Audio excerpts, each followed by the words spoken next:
What is up, everybody? Dan the Fireman here, and I have watched thousands of motorcycle crashes and close call videos, and I've diagnosed a lot of the problems. And a lot of it comes down to the very basic fundamentals of how to ride a motorcycle. So if you're a brand new rider and you want to ride a motorcycle, or you don't know how to ride a motorcycle well, this video will take you from absolutely nothing at all the way to getting to a parking lot so that you can practice your motorcycle license test skills.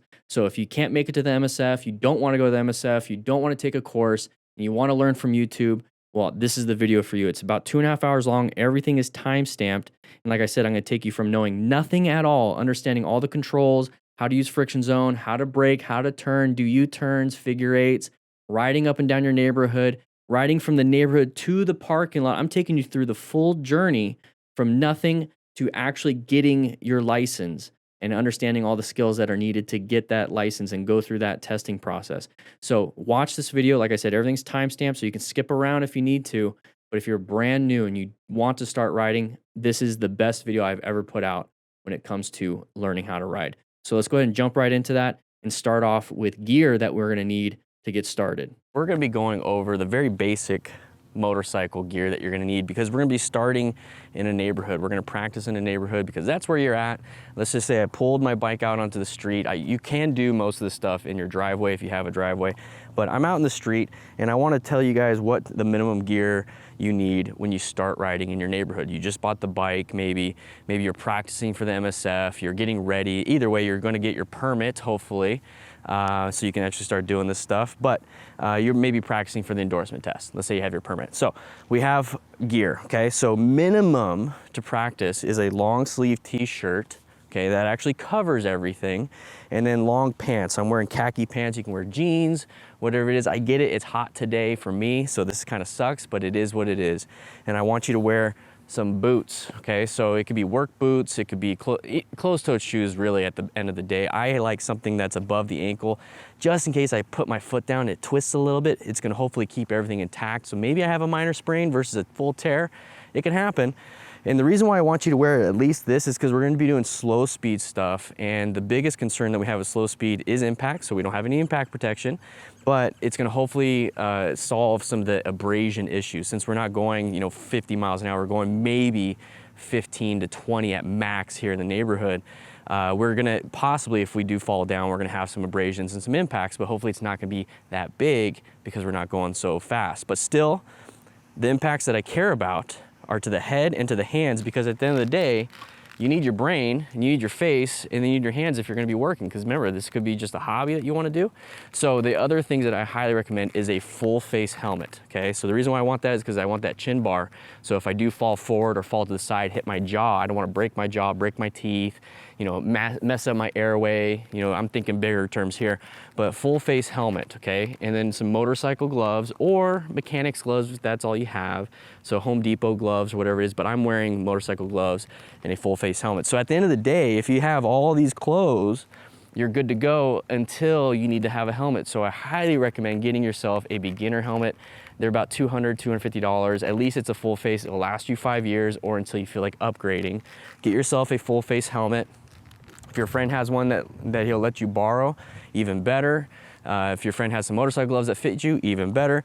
But the big thing here is that when you do fall down, if you do, that you're gonna be putting your hands out, or you're gonna be possibly hitting your head. So when you put your hands out with motorcycle gloves, if you notice, it has a little bit of plastic here, so impact protection at least on your hands, so you don't break your hands because you might need to work.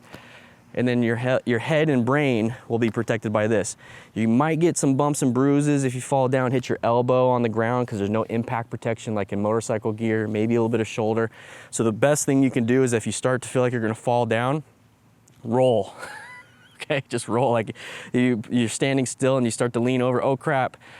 Try your best to roll away from it. Just keep rolling. Hopefully you can protect your head with that helmet. So once again, that is going to be the minimum gear that you're going to need to start here. Once we get out of the neighborhood onto actual roads, I really want you to now make that transition to getting full gear, okay? So here in the neighborhood, here practicing this first part, perfectly fine. When you're out at the MSF, you're in a parking lot, closed course, no traffic or anything like that. So this is what they recommend. If you wear full gear, even better.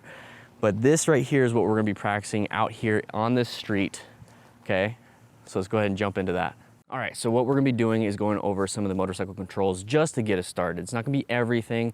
It's just to get the bike moving forward, backwards with your feet, and then turning, and how to, basically how to stop. So that's basically what we're doing here. So that's all we need to know to get started.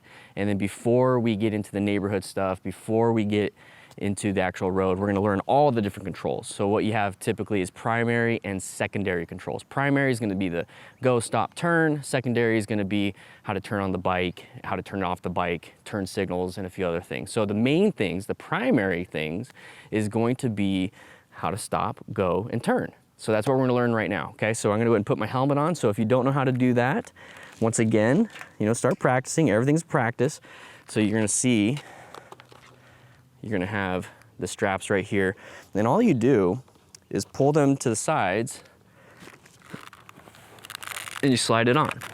And the reason why I like to do that is because whenever I get on the motorcycle, I want to be protected. You never know. You might lose balance getting on and off the bike, and then you hit your head. You don't want a concussion. So I don't want to do that. I'm also like to practice how I play.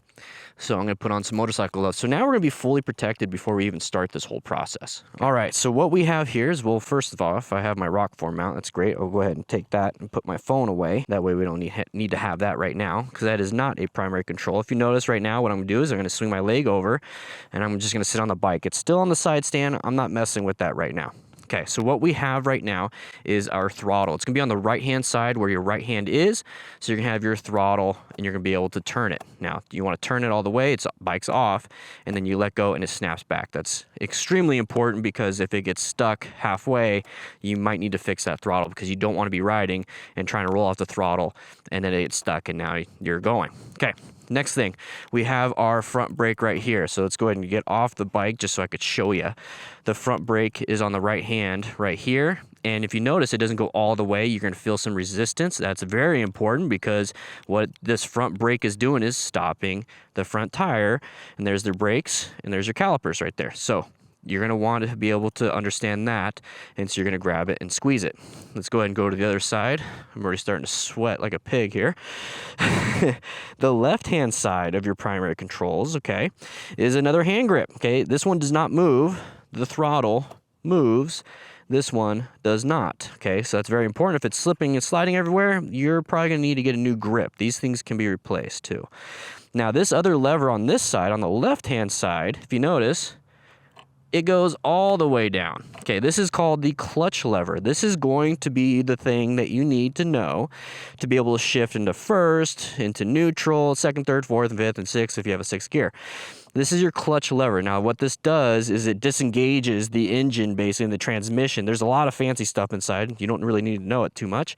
Is that it does that so that when you do your shifting with this left shift knob right here, down here on your left foot, you're able to go into first, second, third, fourth, fifth, and go between everything, okay?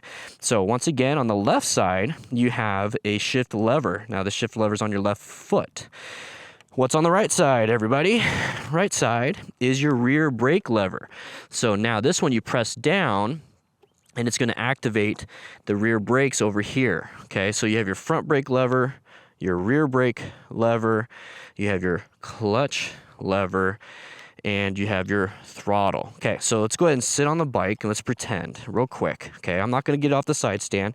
So I got my front brake lever right here. I can squeeze it. I got my throttle right here. I have my clutch lever right here. I can squeeze all the way. My shift lever, I go underneath with my foot, or I press down to go down gears. To go up gears, I go up. Okay, up is up, down is down. We'll talk more about that later. And then the rear brake, it's pressed down gently, okay, to apply that rear brake. Now, what's the other primary control that a lot of people don't talk about? I think the other primary control is your handlebars, okay, very important. It's very primary to turning. So you need to be able to turn left, you need to be able to turn right, you counter steer. We'll talk more about that when we get into those chapters. But it's very important to be able to do that. So we have our throttle, front brake, handlebars. We have our clutch lever. We have our shift lever up, down. We have our rear brake pedal down. Those are the primary controls. All right, so I'm trying to get you through a lot of the main things that we absolutely need right now because we want to start riding, right? All right, so the secondary controls, there's a lot of them. You have turn signals, horn, high beams, all this stuff. We're not going to worry about that right now. We're only going to worry about how to start the bike up. So that's what we're going to do right now. So a secondary control is where your key goes, okay? Your key tends to go, at least on this Honda Rebel 500, goes on the side. Sometimes they're like right here, and it's just like a car. Okay, you turn it, it turns on the bike battery. Okay, it turns on the bike battery. You notice how the engine didn't start? It turns on the bike battery. We have an engine start and kill switch over here. Here's the engine turn on switch, kill switch, and here's the start switch. Those are the only other things that we're going to worry about right now. So where the key goes, okay, the battery's on. Engine kill switch, it goes up, and you'll see a lot of orange on the kill switch. So the orange right here means I killed the engine, so there's no way it will start. So this disconnects the engine to the battery. Now, once you turn it on, it connects the engine to the battery. Think of it as like a little breaker. Okay, connects, disconnects, connects, disconnects. So no matter what, if it's disconnected, you're not gonna be able to turn on the bike. Now, we have the engine start, electric start right here. Now that I have this on, it will turn on. So now the bike is on. So that's very important to know before we start riding, right? So once again, if that electric this kill switch turns off and disconnects things, what happens if I push it? It will disconnect it, okay? And once again, it won't start. So if you're riding and you come to a stop and you don't want to reach down for the key and whatnot, you just, boop, turn that off. The battery is still on. So at some point, you're going to have to turn off the battery so you don't drain the battery. So, like I said, I'm just sitting here. I'm going to turn on the battery. The engine kill switch is on. So I'm going to turn the engine kill switch off. It's kind of a conundrum there. And I'm going to go ahead and turn it on. Now, let's say you have a newer bike, okay? Let's say you have a newer bike and you're doing everything I just did. Why isn't it turning on? More than likely, you're in first gear, okay? So I just pulled in the clutch like we talked about, the primary controls. I pushed down on the shift lever to go into first because I was in neutral. If you didn't notice, up here it had a big green N here and it said gear 1, or it said gear N. That was neutral. So now I'm in first gear. I'm going to turn that so the engine is good. And I'm pretty comfortable right now. It's kind of scary though. And it won't turn on. Sometimes the newer bikes have a natural kill switch if you have it in first gear and you start or you turn on the bike engine. Sometimes that happens. Sometimes it won't turn on, even in neutral, if you have your side stand down. That's going to be another secondary control because sometimes it has electronics in it. So to me, it's a control. So your side stand is down. First gear or side stand, that's why it's not turning on. So don't freak out too much. So let's go ahead and just like pushing it down into first gear, I'm going to pull in the clutch. I'm going to get underneath it and do a half click up until it's in neutral. And there it is, it's in neutral. And now it will start. So let's go ahead and jump into the startup procedure. So you just saw like a very basic overview of it. So what I like to do is that I come up to the motorcycle and I'm like, I'm about to, I don't have my keys in the motorcycle yet. I'm coming up to the motorcycle. I'm like, hey, I want to start riding. I got, full gear. I got gloves. I got jackets, pants, gloves, and boots and all that stuff. And I'm ready to go. Okay, so here's the startup procedure. I'm going to go ahead and put the key in. I'm going to go ahead and turn it. And I see it kind of booting up a little bit. Hey, I'm in neutral. That's great. Let's pretend I'm not. Let's pretend I'm in first gear. Sometimes you have to move the bike a little bit back and forth for you to reach that gear. So I'm in first gear. And cool, I'm about to ride. This is the first time we're kind of going out there. I'm going to do a quick walkthrough. It's like, oh, okay, no nails. I don't see any like silver in the black tire. That's how I look for nails. Okay, everything looks good. No oils all over the ground. Everything looks good. All right, cool. I'm in first gear. I'm going to turn the bike. Oh, it's not working. Okay, cool. So now what I'm going to do is I'm going to swing my leg over. I'm going to lift the bike up. So now I'm flat foot on both sides. If you can't flat foot on both sides, you can kind of do one foot on one side and just balance the bike. It's a bike. It will want to balance. I'm in first gear. I'm going to pull in the clutch. I'm going to get my left foot underneath. Do a half click. Hey, look at that. I'm in neutral. Very cool. Now what I'm going to do is I'm going to swing the side stand up. And if you notice, there's like this little knob. On a lot of side stands, they have this little knob right here, and you can get your foot underneath it or on the side of it and fling it back. And same thing, there's the knob right there, so you can get your foot and do that. So you could do this and do that. Okay? So side stand is now up. Now what do I want to do? I'm in neutral. I'm ready to go. We're not going yet, but I'm ready to go. I'm going to go ahead and put both hands on the handlebars. I'm going to pull in the clutch, just because if it, for some reason, it's in first gear, it could take off if it's an older bike. That's an extra safety feature. I always pull in the clutch. Start it up. We're good to go. I'm going to slowly release the clutch with both hands on the handlebars. Nothing happens. Very good. Now I can sit here and almost do nothing. I'm sweating. All right. Now what do we do if we want to, like, we finish our day or we're just practicing this, because this is an exercise that you want to practice. Now what I'm going to do is do the engine shut off. Okay, the battery's still on. I'm going to turn the key off so the battery is off. I'm going to go ahead and put the side stand down, set it on its side stand. It's pretty locked in. I'm going to swing my leg over and we're good to go. Okay, so that is the startup procedure. So we went over, minimum gear, I'm sweating. Primary controls, secondary controls, startup. Now that all that's left is for us to practice going. Let's go ahead and do that. All right, so what we're going to be doing right now is the friction zone. This is going to be what's needed to get going from a stop. Okay, and you're also going to be doing that a lot when it comes to slow speed maneuvers. So this is a very important skill. We're going to be using a lot of that left lever on the left hand, which is the clutch lever, and mixing a little bit of throttle at some point. But right now, there's enough engine power in first gear typically to get you kind of moving. So that's what we're going to practice. And then we're going to go up and down the street a little bit more to practice that even more. So once again, startup procedure. Go ahead and turn it on. Swing the leg over. Side stand up. I'm in neutral, so even better. So we're going to go ahead and put the engine shut off switch to, the off. Double negative means it's on. And then we're going to start up the bike. Okay, we're in neutral though. It's not going to go anywhere. And if you notice, it kind of moves if you use your feet. So you can paddle walk if you want, and we're going to do a little bit of paddle walking.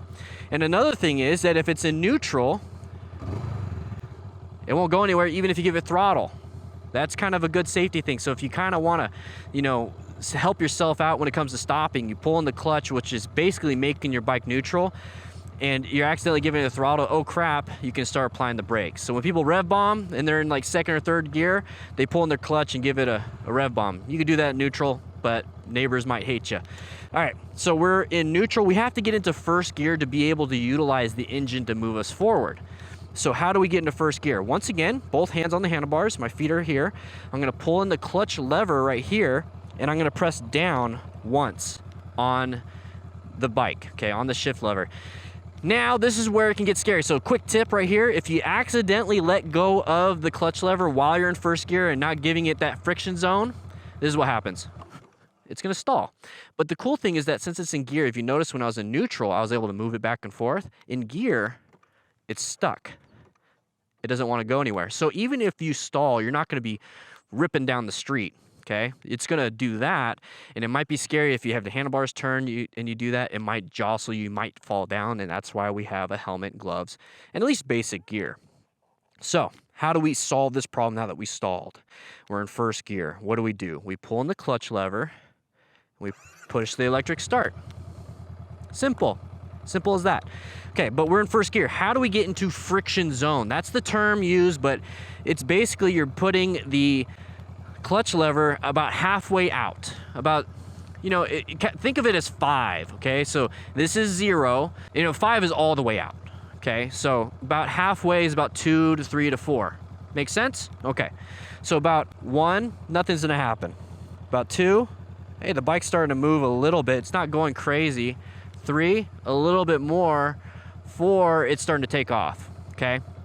So when it comes to that, friction zone is both hands on the handlebars, no throttle yet, no throttle. Just get out to 2 or 3, and you start moving. Now squeeze it back in, and it'll shut off the power. You see how my legs are? Pay attention to my legs. I'm gonna go ahead and put my legs back here into the front, and I'm gonna go ahead and slowly release it to about 3. And you see my legs, see my legs, see my legs, see my legs. I'm just holding it, and about here I stop. I pull in the clutch, and I just use my legs to bring me back. So about 3, stop, bring me back. And one thing now, if you do that a couple times, I want you to do it, let's say 10 times, count them out. I want you to get good at this. So let's say I do 10 times. Now I want you to do at least 5 times, adding in the brake. So when we come to a stop up here, squeeze both. Squeeze the front brake and squeeze the clutch. Release the front brake, bring yourself back, friction zone, friction zone, friction zone, friction zone, and about here, both. Front brake and the clutch.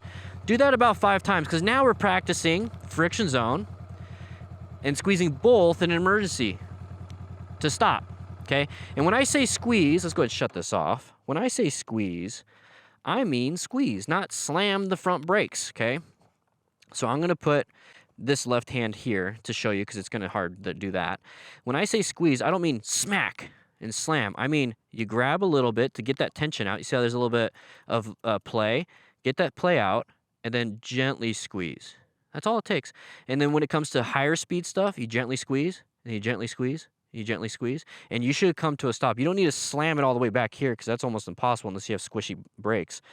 You should be able to only squeeze it like that much, okay? So we're gonna practice more of that, but the goal here is to now get to the other side of the road, and I am sweating. It's hot. That's fine. So that's another thing, is that if you start getting too hot, take a break, drink some water, because if you're not all there because you're getting dehydrated, you're gonna start making mistakes. You wanna be in a good position. So take some breaks here and there. I have water, I'm gonna drink some water, and then we're gonna go ahead and we're gonna do some stuff in the road, okay? All right, everybody, in this chapter, we're going to be actually riding up and down the street. So we're not exiting into the actual neighborhood. We're going to start off here. We're just going to go up and down. So first off, there's going to be 3 parts to it, okay? So the 3 parts are going to be paddle walking. So we're going to be using our feet to do that. And so since we're going to be paddle walking the very beginning, the main goal here is to finding that balance while we're moving and using friction zone and throttle control. So we're going to give it a little bit. Okay, we're not going to shift into second gear. Let's stay into first gear. So don't worry about shifting yet. When we're going to worry about shifting when we go out into the neighborhood itself, so we have more room to play with. All right, so the startup procedure. Here we go. We're going to swing our leg over. New day, different shirt. So you can wear something like this. It's a jersey shirt. So I got this from Voss. You know, it's a little dirt bike jersey. It's still not going to help you when it comes to impacts, but it's definitely better than nothing when you don't have a jacket. And before I actually even start this up, let's go ahead and go over some of the other stuff. We're not using any cones, okay? So we don't need to put cones here. We're utilizing the driveways or mailboxes or cars, whatever you want to do, as our starting stopping points. So I'm going to be using this driveway as my turnaround point, okay? And then I'm going to use the driveway or the mailbox before that car to do my turnaround point. So I'll show you what I mean by that. We're going to go up here, do a U-turn. We're going to keep going to that mailbox right there, and that's going to be where I stop. And then I'm going to take off again to that mailbox and then stop and then do a U-turn and boom, boom, boom, boom. We're going to keep doing that in a left-handed fashion until I'm comfortable with paddle walking, and then we're going to lift our feet up. So right here, I'm already at this driveway, so I'm going to have to do a U-turn right here. So we're going to paddle walk it and everything. So once again, you're going to go ahead and put it into first gear, and we're going to go ahead and give it some friction zone. Okay, we're going to pretend this is where I stop too, because this is where I'm going to be stopping. So I'm going to go ahead and apply the brakes. You see how I'm walking with my feet? Now we're going to do the U-turn. Okay, so this is going to be a little bit different. Remember the primary control of the handlebars? This is why I think it's a primary control. So we're going to turn the handlebars all the way to the left. I'm holding in the clutch, because if I don't, I'm going to hold on here. It's going to stall like that, and that's pretty scary. So once again, if that happens to you, pull in the clutch, push the electric start. All right, so handlebars turned all the way, and now I'm going to do the friction zone throttle control like I was going back and forth, but I'm going to do that when I'm doing a left-handed all the way turn, and I'm going to look really far left. So I'm almost putting my chin bar on my shoulder, and I'm using my eyeballs to now extend even further back to look and see if there's traffic or anything like that, and that's going to help you with your arm movement and some balance. Okay, so we're gonna go ahead and just paddle walk it to start. So a little bit of friction zone, a little bit of throttle, double checking there's no traffic, and all we're doing is this to turn around. Okay, I'm gonna get to the complete opposite side to start because, you know, I'm practicing this stuff and don't need to be in the road itself. I'm gonna straighten up the handlebars, pull in the clutch, squeeze the front brake. Okay, now we're here. The goal now is to get to the next driveway. So friction zone throttle control, give it a little bit of throttle, not much.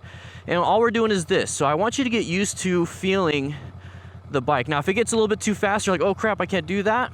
You know, paddle walking too much, you can kind of do this.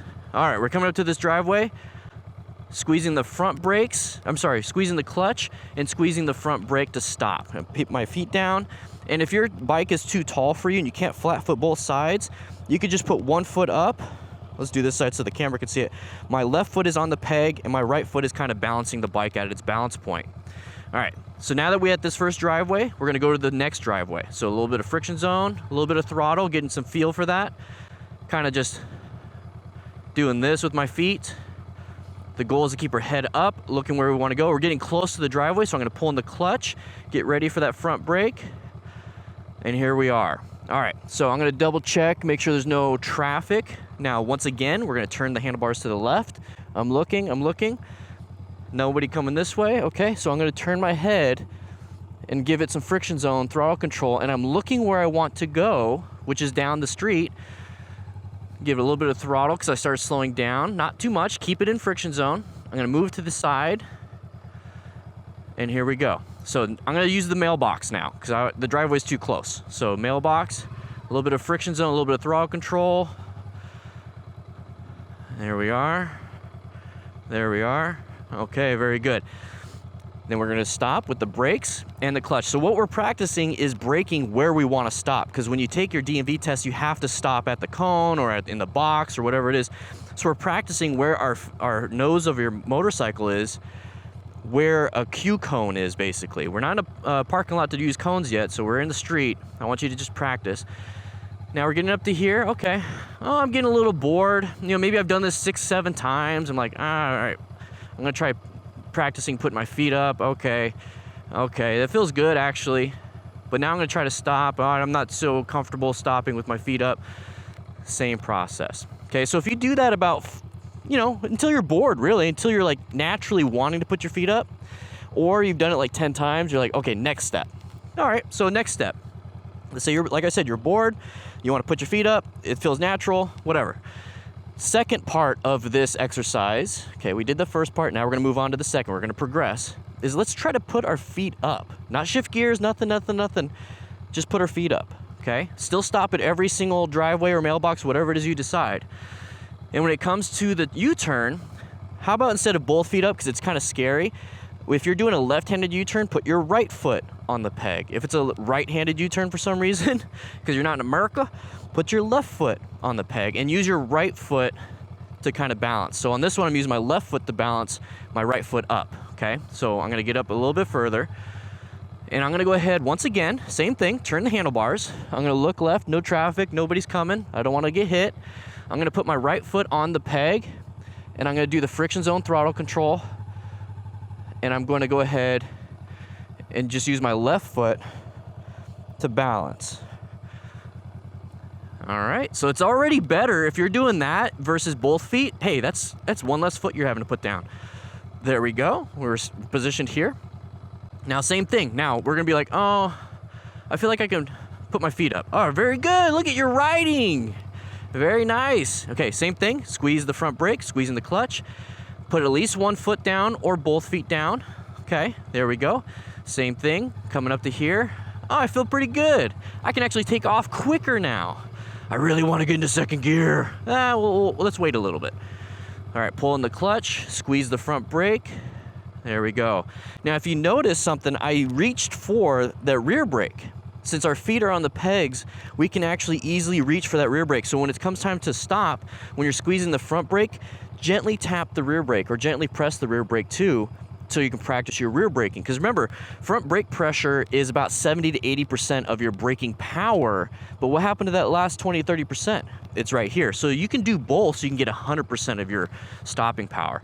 But remember, this gives more, so you give this more than you give the rear brake. Rear brake is really good for slow speed maneuvers, so when we get to the parking lot, we'll talk about that more. All right, let's turn the handlebars to the left, put my right foot on the peg. Here we go. I already double checked for traffic. Oh, look, see, I'm kind of like wanting to balance a little bit. Yeah.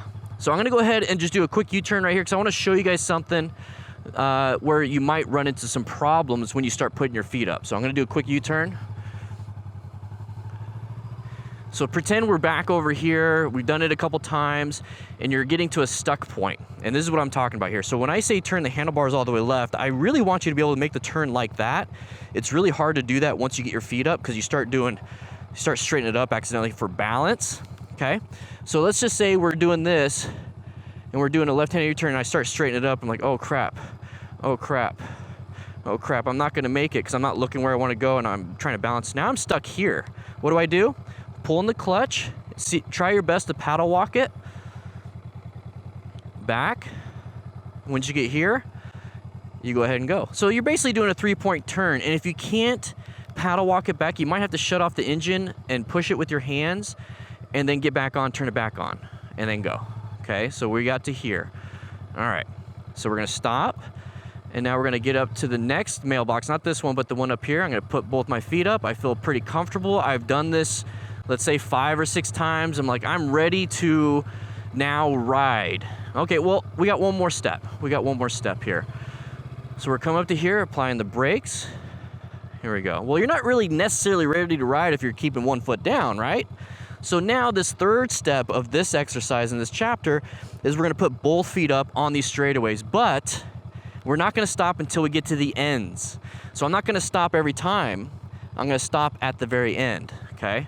So once again, we're gonna go ahead and turn the handlebars, and we're going to put one foot up, and we're gonna turn and turn and turn and turn and turn.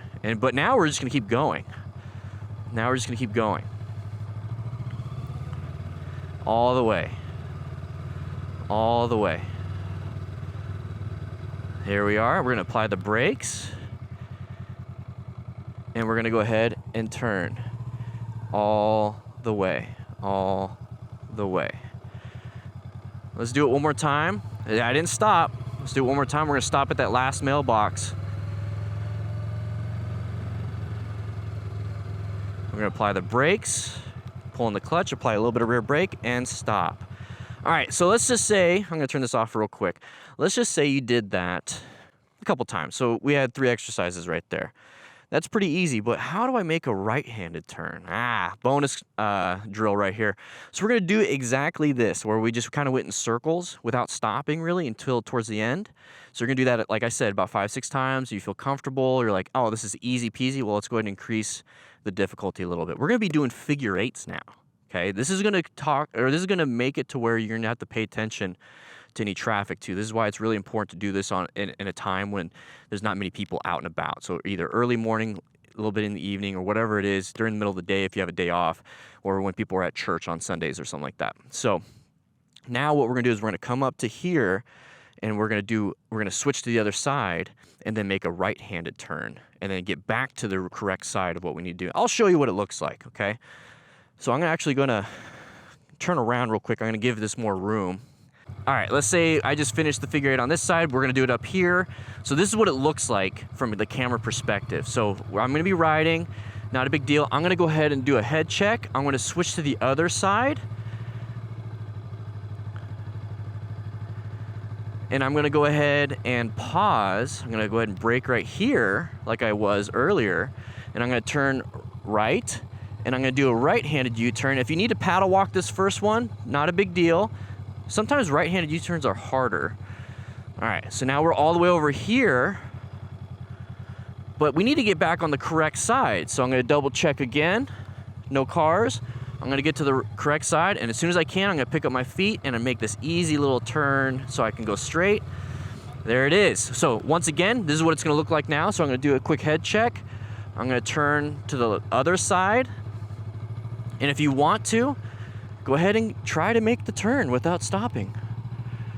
It might take you a little bit. You might have to paddle walk it a few times, but now we have to get back to this side. There it is.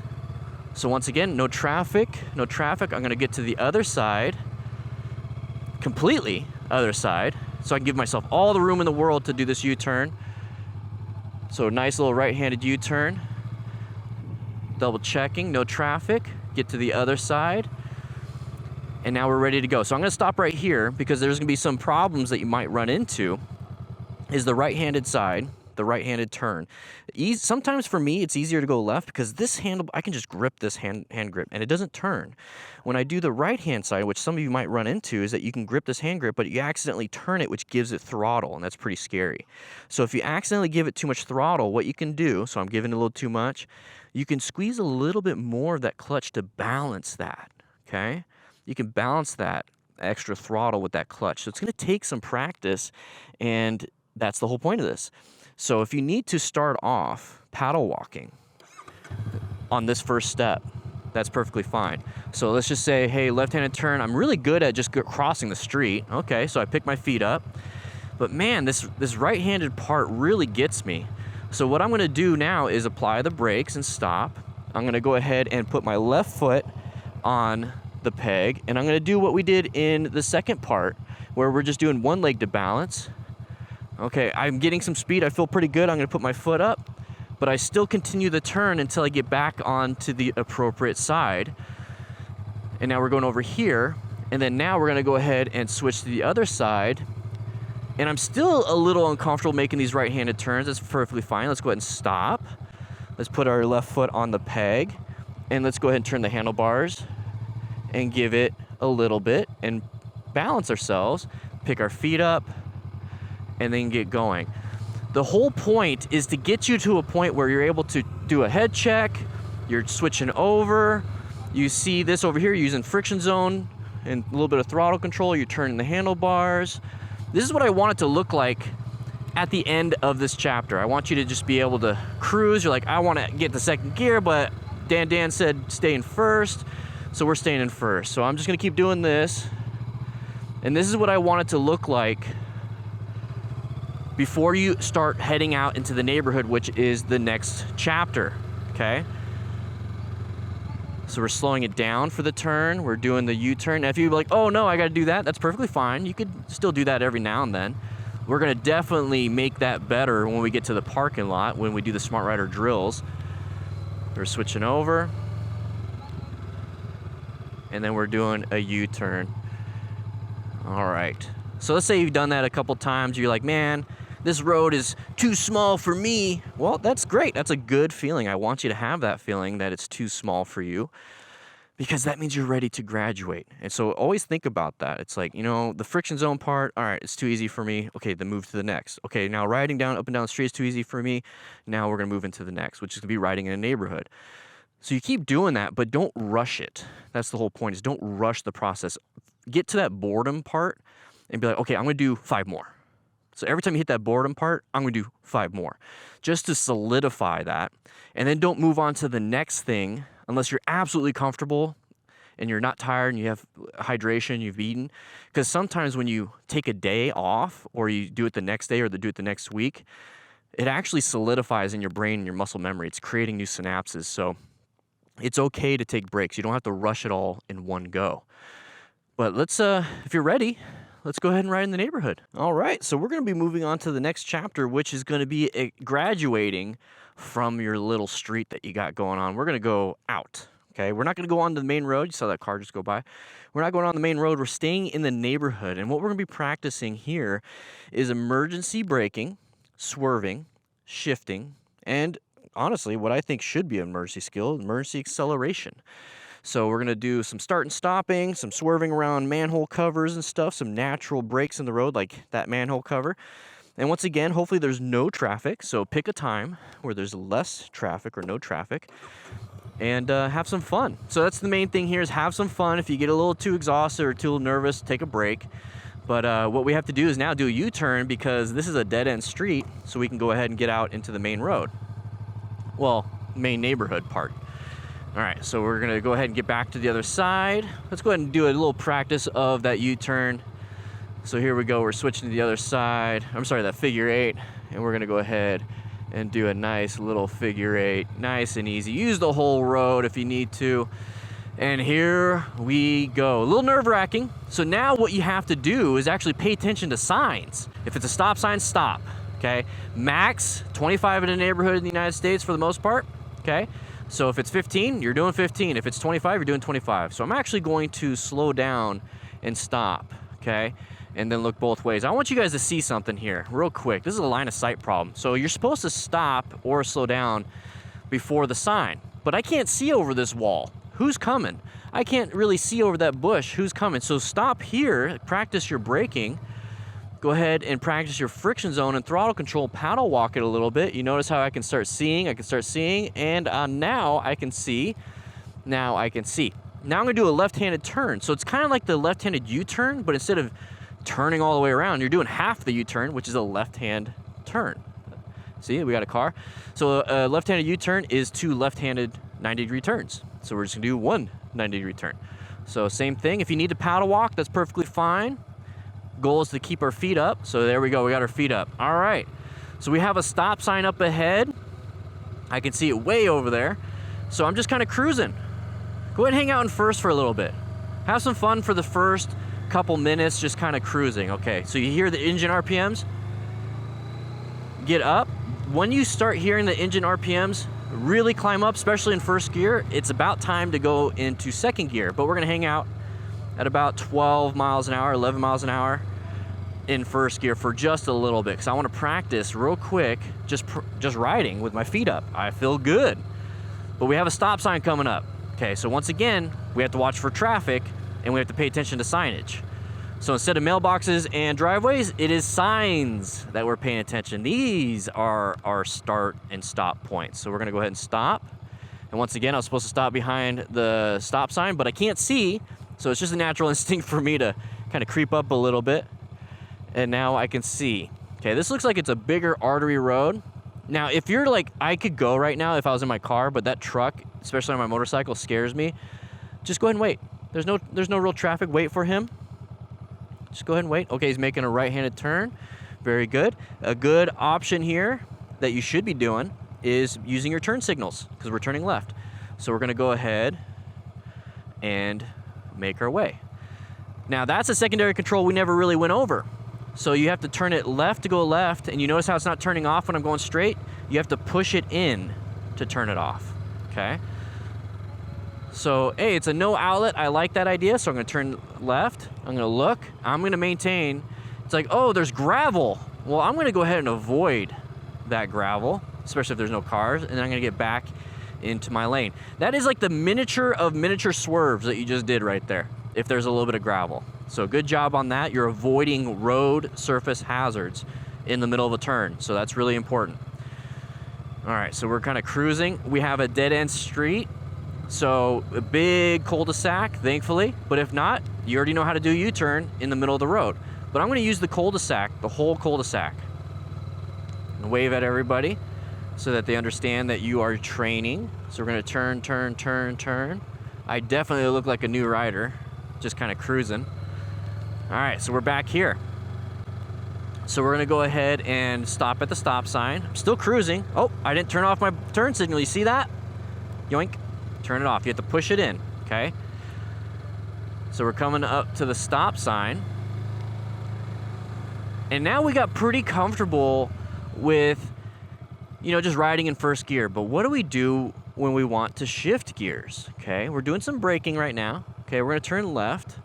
We're gonna go ahead and see what's around this corner. Nothing, nothing. So let's go ahead and turn left. There we are. Turn off the signal by pushing it in. Now, I don't feel comfortable riding in first gear on this bigger road because everyone's going 25. I don't want to, you know, slow anybody down and impede traffic because I want to go in the flow of traffic. So what I'm going to do, because I feel a little still uncomfortable with shifting, is that I'm going to turn into this no outlet. So I'm going to turn right, turn signal, turn right, I'm gonna try to avoid this gravel, but let's say I can't. So I'm gonna go ahead and straighten up the handlebars, go over it, and then now continue my turn. Okay, so we're gonna do a U-turn, turn off my blinker. We're gonna do a U-turn up here, let's say where the shadow is. Okay, so once again, no traffic, no traffic. Do a nice little U-turn. All right, so now what we're gonna do is we're gonna turn left at the stop sign, and it's that bigger road. So I'm gonna put it in neutral real quick. So I stuck my toe underneath and clicked it up half a click. So to get into first gear, you pull in the clutch, you press down once, and now we're in first. Now, how do we get into second? Okay, so how do we get into second? What I'm gonna do is now get underneath it and click it up once. Now, like, I'm pulling it still, and it's not climbing second, third, fourth, fifth, sixth. I pulled it up once. I can pull it up again once, and it's in third gear. I can pull it up again, and now it's trying to find the gear. It is fourth gear. Pull it up again, and now it's in fifth gear. I can pull it up again, and now it's in sixth gear. But I can't just take off in sixth gear. First gear and second gear, yeah. Third gear, it's gonna be a little bit more difficult. So we're gonna start off in first gear. So one click, one click, one click, one click. We're in second, one more click. Oh, I did a half click down, so it's neutral. So one more click, first gear. So we're gonna take off, and we're going to shift on the main road. So how do we do that? Okay, so there's a whole process to it. Okay, so what we're doing is we're pulling in the clutch. Actually, let's go ahead and get into neutral. Let's pretend we're riding. We're riding, okay? And it's time to shift. So what do we do? So we have the throttle going because we're riding, right? What we're gonna do is we're gonna roll off the throttle. We're gonna pull in the clutch, and our feet are on the pegs. So then what we're gonna do is get underneath and shift it into second gear, and then we're gonna slowly, we're not slowly, but we're gonna release it into friction zone because we know where that is now, and then give it throttle at the same time while we're moving. So it's that friction zone, you know, back and forth that we had to start off with. It's the same thing when you're moving to get into second, into third, and then into first, or into second, and back into first and whatnot. So let's get ourselves into first gear. So we're gonna go ahead and friction zone, throttle control. Just watch this video real quick before you head out. Don't watch this while you're riding. That wouldn't be good.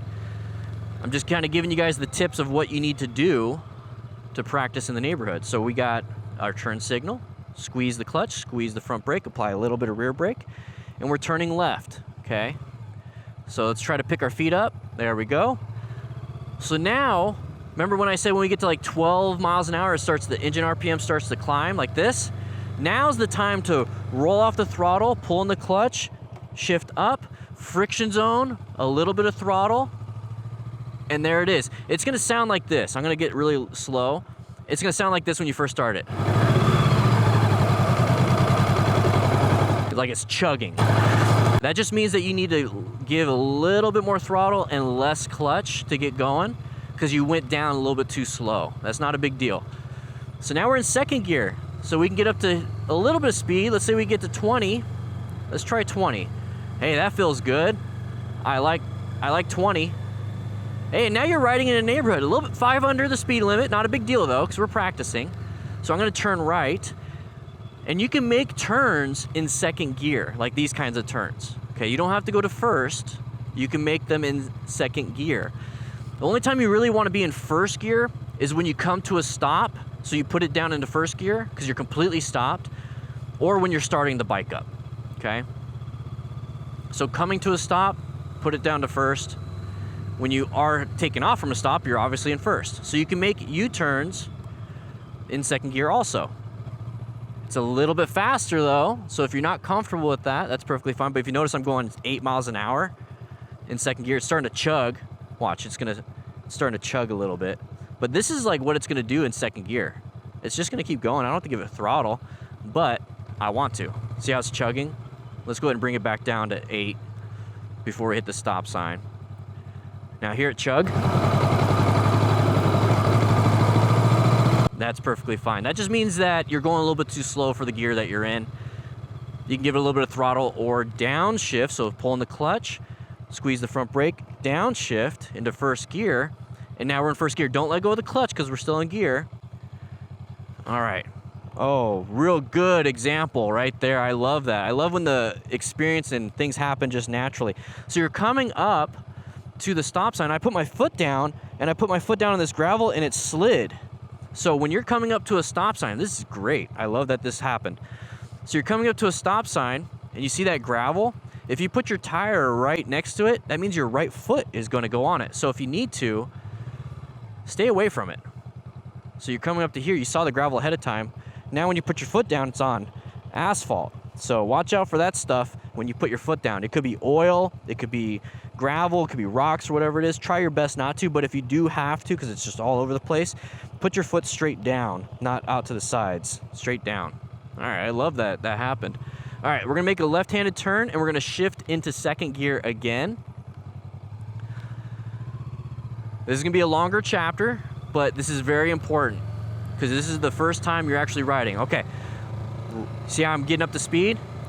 Roll off the throttle, pull in the clutch, upshift, look forward, friction zone, a little bit of throttle. Now, I'm looking down at everything. That's what you're gonna be doing, so you have to make sure you're going straight and there's no traffic. You're gonna get to a point where you're riding, so I'm in first gear right now, and you're just looking forward, and it's a quick shift. Let's get a little bit of speed so I can show you. So I'm riding, okay, and then with the foot up. All right. Now, I don't want you right now making U-turns in the middle of this busier part of the street. I'd rather you make U-turns on these exits of the streets. Now, you don't have to make the U-turns right away. So if you have like an area where you're turning, so I'm turning in second gear, you don't have to do it like now. You can do it up here and treat every single pull-off as your U-turn area. So even right here, I'm gonna go ahead and do U-turn up in here where it's less traffic. And I'll do it right here where I'm in the middle, away from corners. So nobody's coming, nobody's coming. Nice little U-turn. And I'm gonna do that constantly. I'm just gonna enjoy the ride. I'm coming up to this area. I want to practice my stopping, put it into first gear. There's a car coming. I put my feet down, first gear, and I'm gonna go ahead and get going. Nice little turn, friction zone, throttle control. We have another stop sign up ahead.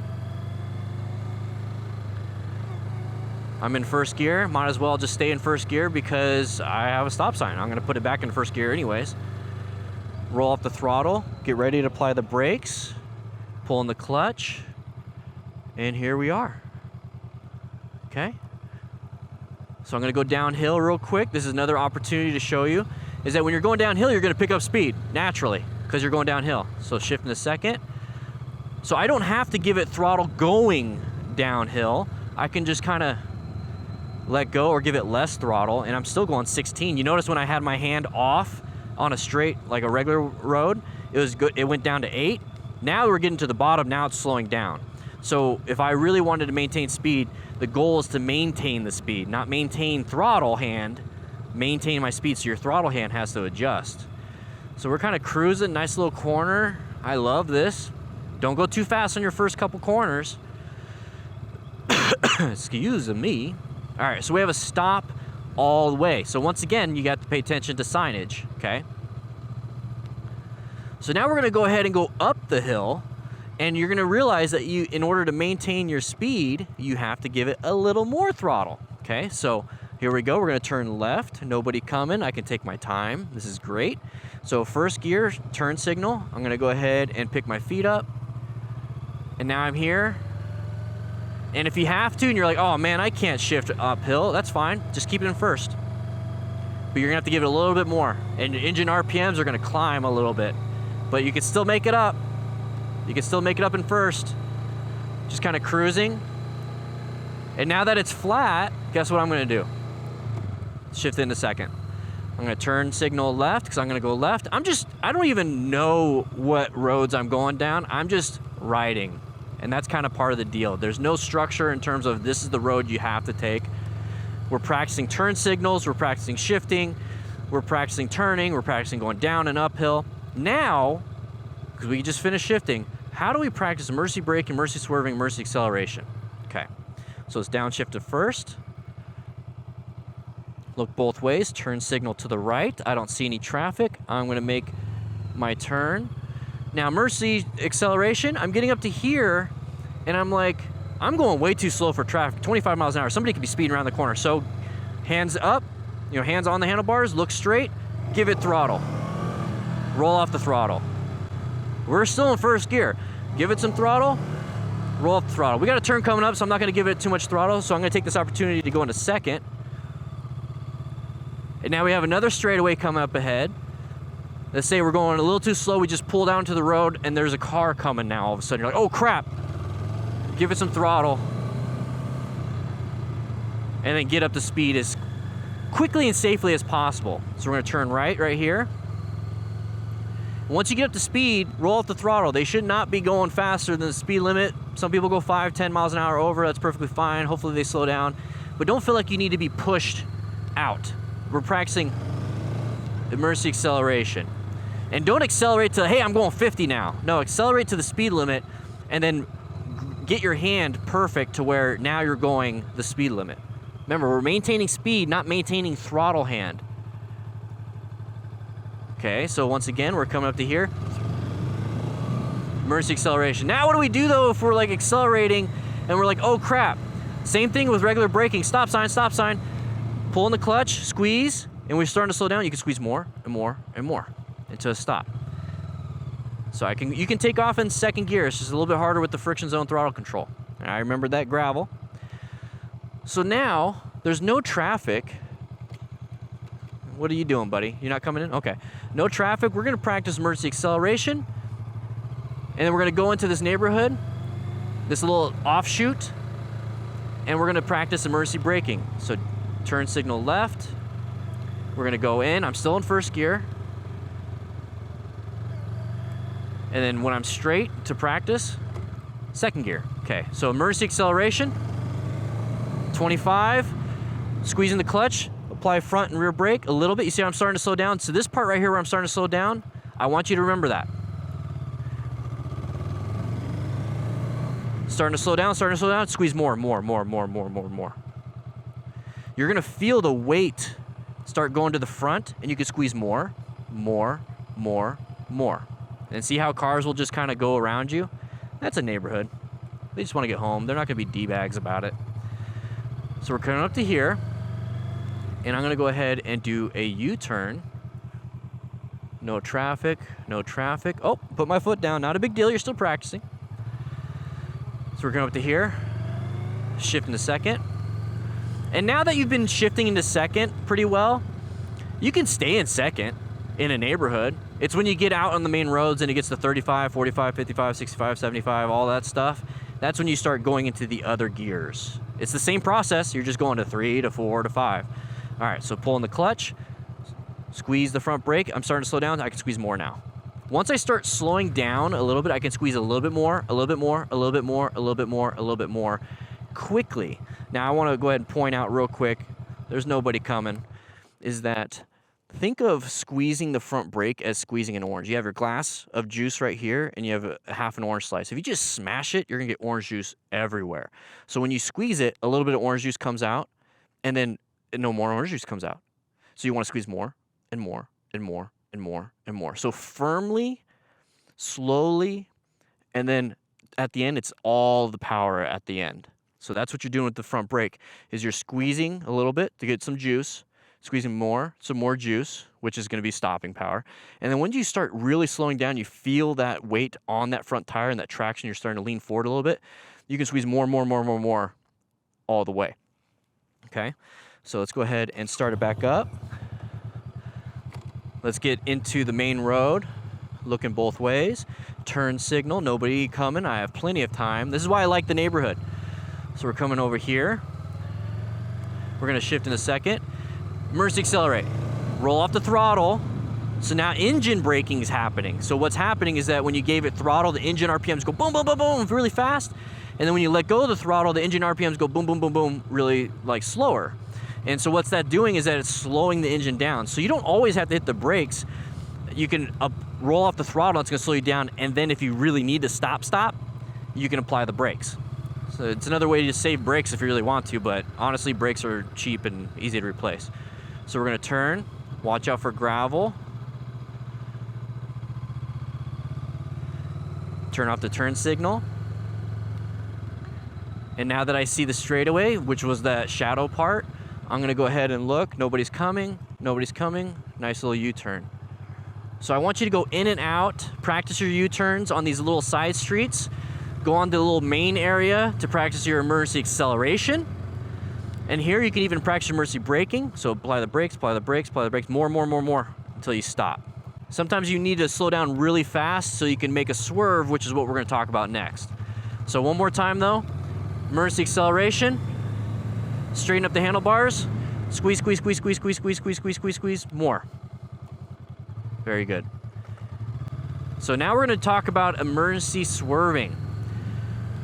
So we're gonna pretend that this is not a hill. I'm gonna do a U-turn down there, and we're gonna use these manhole covers as our cones to swerve around, or any like discoloration in the road as our cones to swerve around. So we're gonna turn around up here, but hey, there's one coming up, so we're gonna pretend right now. All right, so I have this manhole cover in front of me. Oh, I gotta swerve. So what we're doing is just turning our handlebars back, okay? So what you've been naturally doing when it came to turning without the stop sign was counter steering. Now you're naturally doing it because that's what you do on a bicycle. So I'm gonna do a U-turn up here.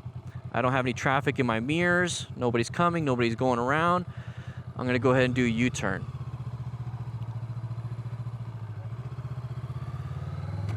So what you were doing naturally was counter steering. So if I push to turn left, I push the handlebars, it's gonna turn left. If I push my handlebars to the right, it's gonna turn right. So that's counter steering. You're naturally doing that by doing this with your hands. Okay, so I shouldn't have to explain that. It's just coming naturally to you, right? All right, so that's what we're doing when it comes to swerve. So we see this manhole cover, I'm pushing and I'm pushing to get back into my lane, okay? So once again, I'm gonna now go left because I don't want to hit the car, so I'm gonna push and push.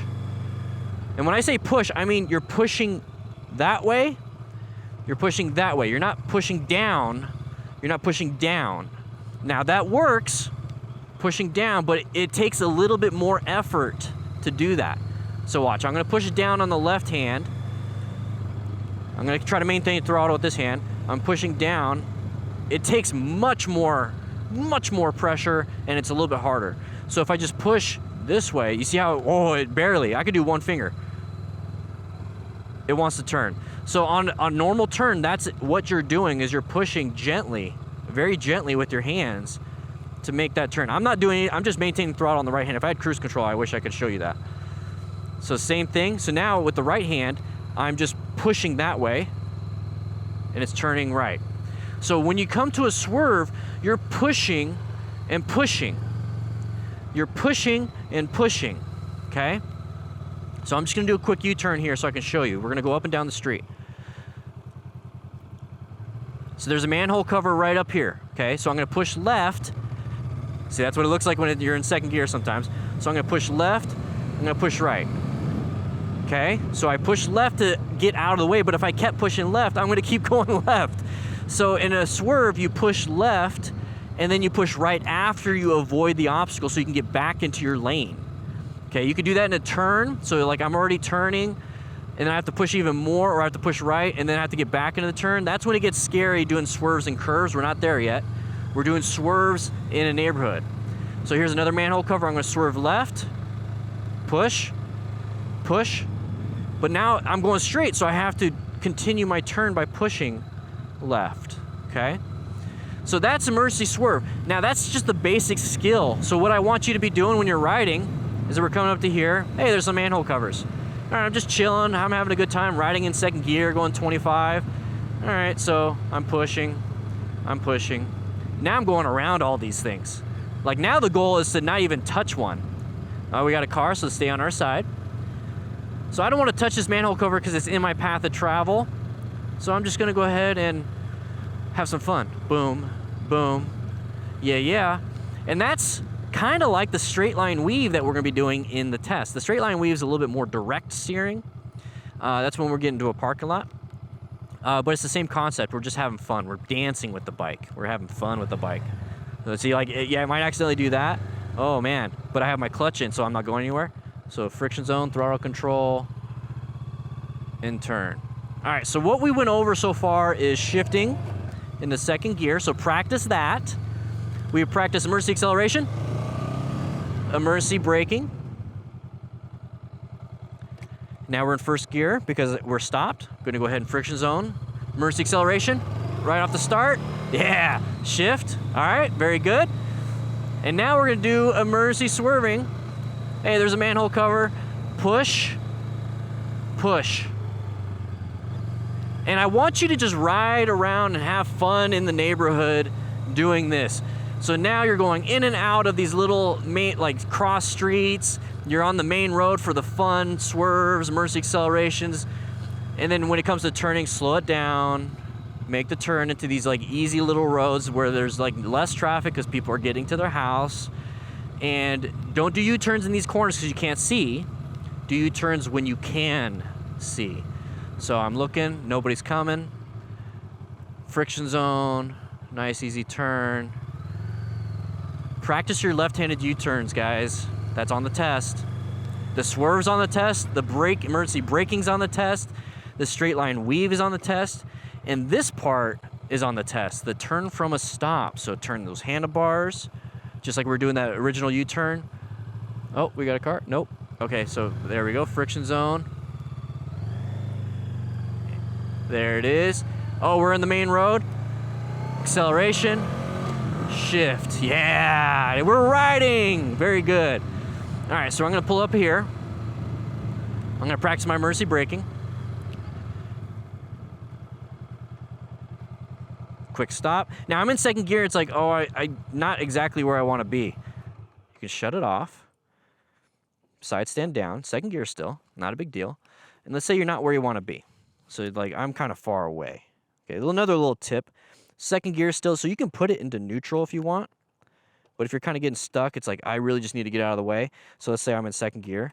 So you can pull in the clutch, put your hand on the seat right here, or like a saddlebag or something, or even up here too, because we're off. But make sure you pull in the clutch because the bike won't move unless it's the clutch is in because you're in second gear. It'll move if it's in neutral, so I'm kind of just walking it like a bicycle. Now, before I set it down, I'm going to go ahead and look. Yep, I have my side stand down. Very good. All right, so that is your practice in the neighborhood. Do that for a while. Have fun. Maybe it's going to be a couple weeks when you're doing that, but that's perfectly fine. You're just kind of cruising up and down the street. Because once you go into the road itself, that's when it gets a little scary, and that's why I want you to get gear. We'll talk about that.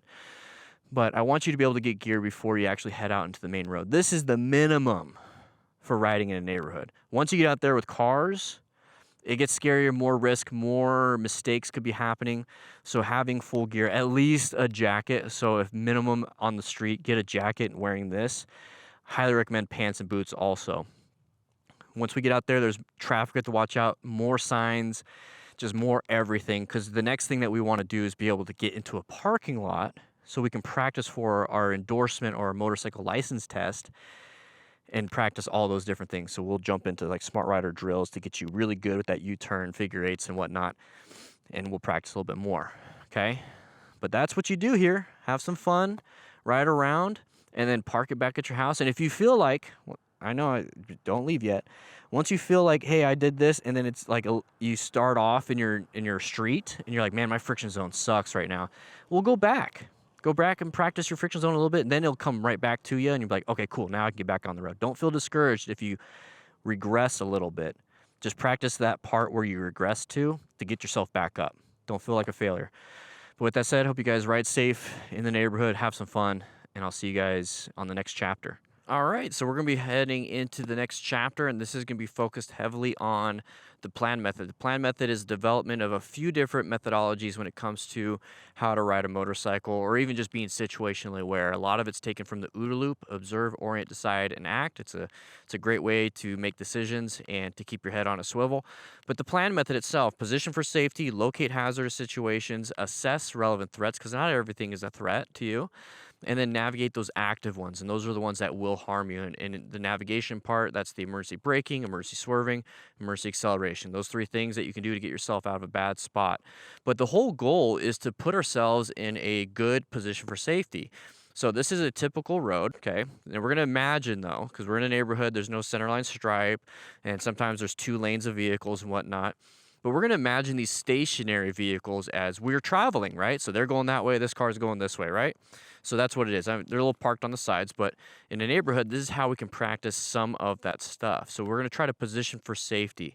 I'm going to throw some bigger words at you here and some terms. So when it comes to position for safety, we want to have a good space cushion. What's a space cushion? It's basically the space around the motorcycle itself in front, to the sides, and in the back. We can really control the ones in the fronts and the sides. The ones in the back, somebody can come up to you, and you can't really do much for that, and that kind of sucks, but it's just good to be aware of that.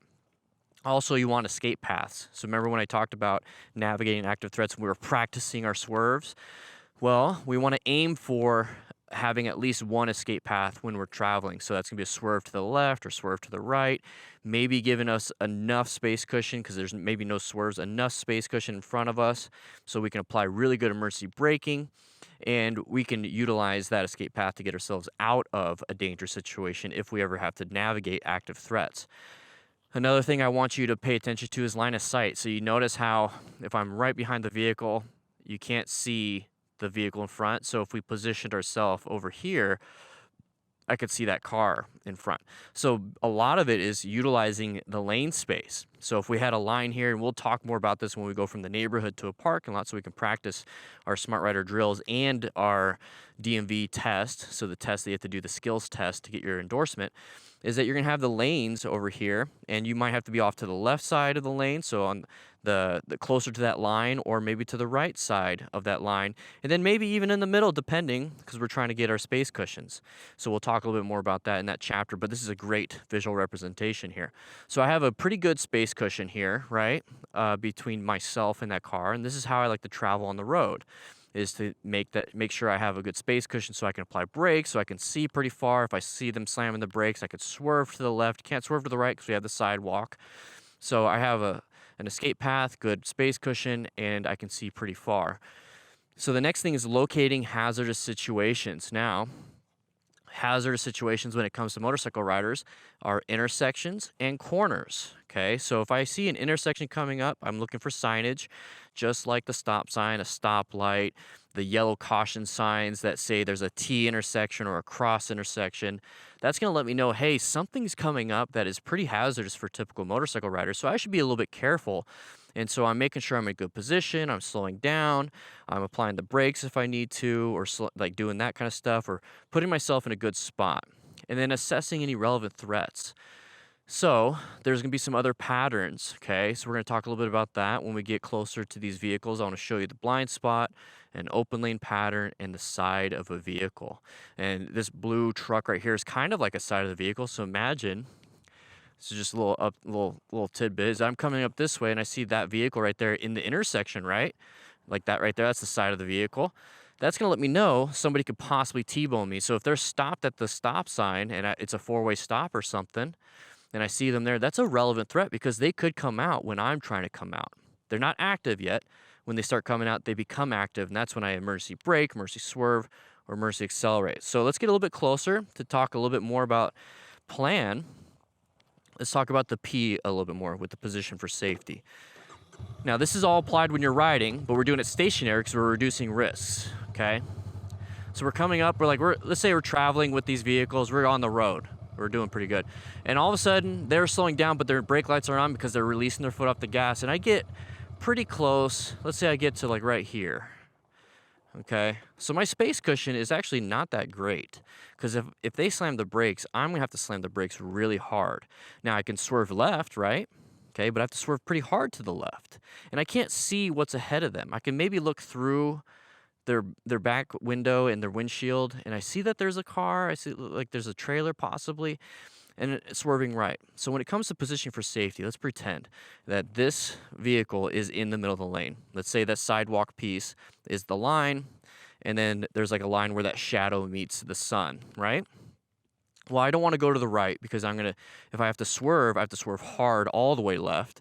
And if I swerve right, I'll hit the curb. So what I would do is before I was coming up to this vehicle, and when I'm traveling typically, is that I'm going to position myself, make sure there's no vehicles, closer to the tire, like being in line with the tire, maybe a little bit left. The line is still kind of like right here because I'm not in the other lane. But now look at where I can see, right? I can see the vehicle in front of them. Let's say that vehicle in front of them slammed the brakes. What do you think this person's going to do? They're going to slam the brakes. So if this person in front applies the brakes, well, guess what? I know I'm going to have to apply the brakes pretty soon. So I'm going to respond off of that person up ahead while this person is dilly-dallying and not paying attention. Then they finally apply the brakes. So in reality, my space cushion is between myself and that first car. I just so happen to have somebody in between or inside my space cushion. This is very helpful when it comes to riding in heavier traffic, is that you're paying attention to what's up ahead further versus responding to somebody that's super close. Another reason why I like to be off to the side, so you could be off to the other side too. Okay, that's not a big deal. You could be on either side. It's just this side's better because I have an escape path. And that's the other thing, is that if I fail to do anything, I can escape straight ahead, maybe a tiny swerve to the left, versus being all the way to the right and having to swerve all the way to the left, or being in the middle and not paying attention, not seeing things, and having to swerve quickly all the way to the left. So I have a good escape path. I have a decent space cushion because I'm responding off of the person up ahead. And at the same time, my line of sight is amazing. I could see super far. I'm not blocked by this vehicle. And this is a pretty small vehicle. Imagine if it was a bigger truck or like a big semi. You don't want to be close. You want to be able to be off to the side and see pretty far. So that's what I mean by positioning for safety. Now, locating hazardous situations. This is actually an opportunity for an open lane pattern. Okay, we're going over a lot here, and I talk about this a lot in my live streams. And we'll see this hopefully out on the road so I can point it out, is that this is considered an open lane pattern. Let's pretend this is just a one-way road and that's an open lane right there, right? So that's going the same direction as us. So these vehicles are traveling. I'm traveling in the very back, and I don't want to be stuck behind this vehicle, right? There's an open lane over there. So I'm going to do my head check. I'm going to use my indicator. I'm going to look in my mirror, and I'm going to switch lanes. Okay, so let's go ahead and pretend we're doing that. So I'm doing my head check. We're traveling. There's an open lane. I do my head check. I look in my mirror, do my indicator, and I switch lanes. All right. Let's pretend we're still traveling. There's no cars coming, so we're good. All right, so I'm right here. Now I'm in this second lane. They're in the right lane. I'm in the fast lane, the passing lane. And I start to pass. Now, I did that, right, because I don't want to be stuck behind all these vehicles. What do you think that guy's going to want to do? Let's pretend that trailer is another car.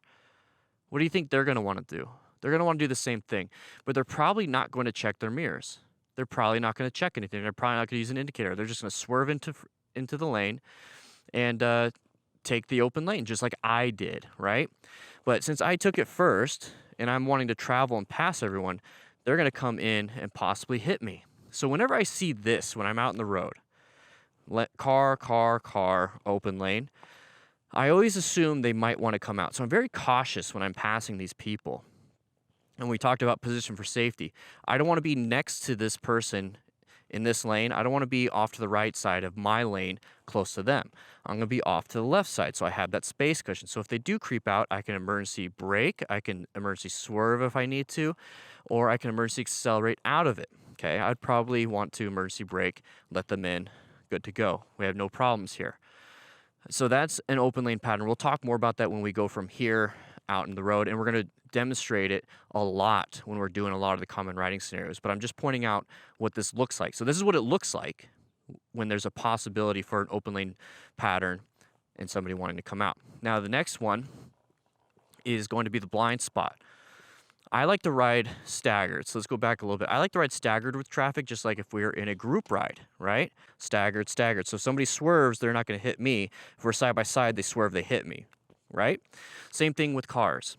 Staggered here. So if this person decides to swerve, it's going to be scary, but they're not going to hit me unless they slam the brakes at the same time.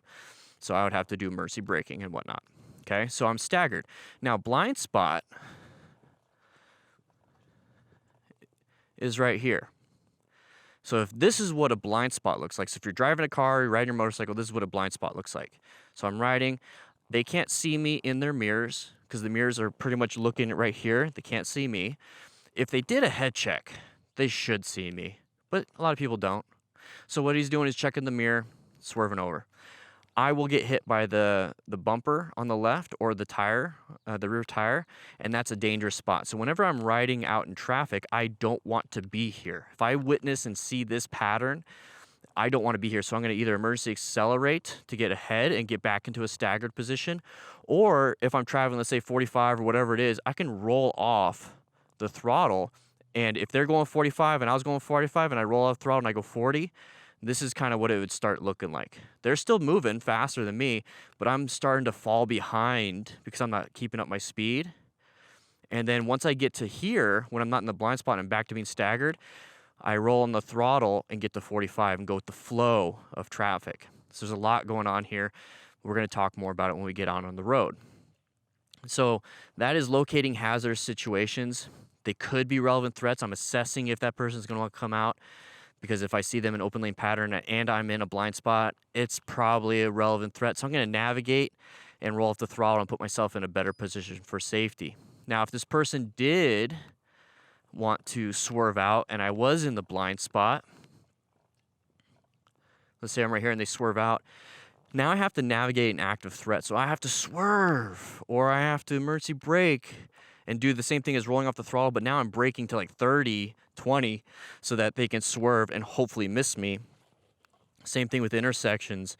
I'm having to pay attention, having to swerve, having to accelerate and all that stuff. So the goal is to always put yourself back into a position for safety when you're riding, okay?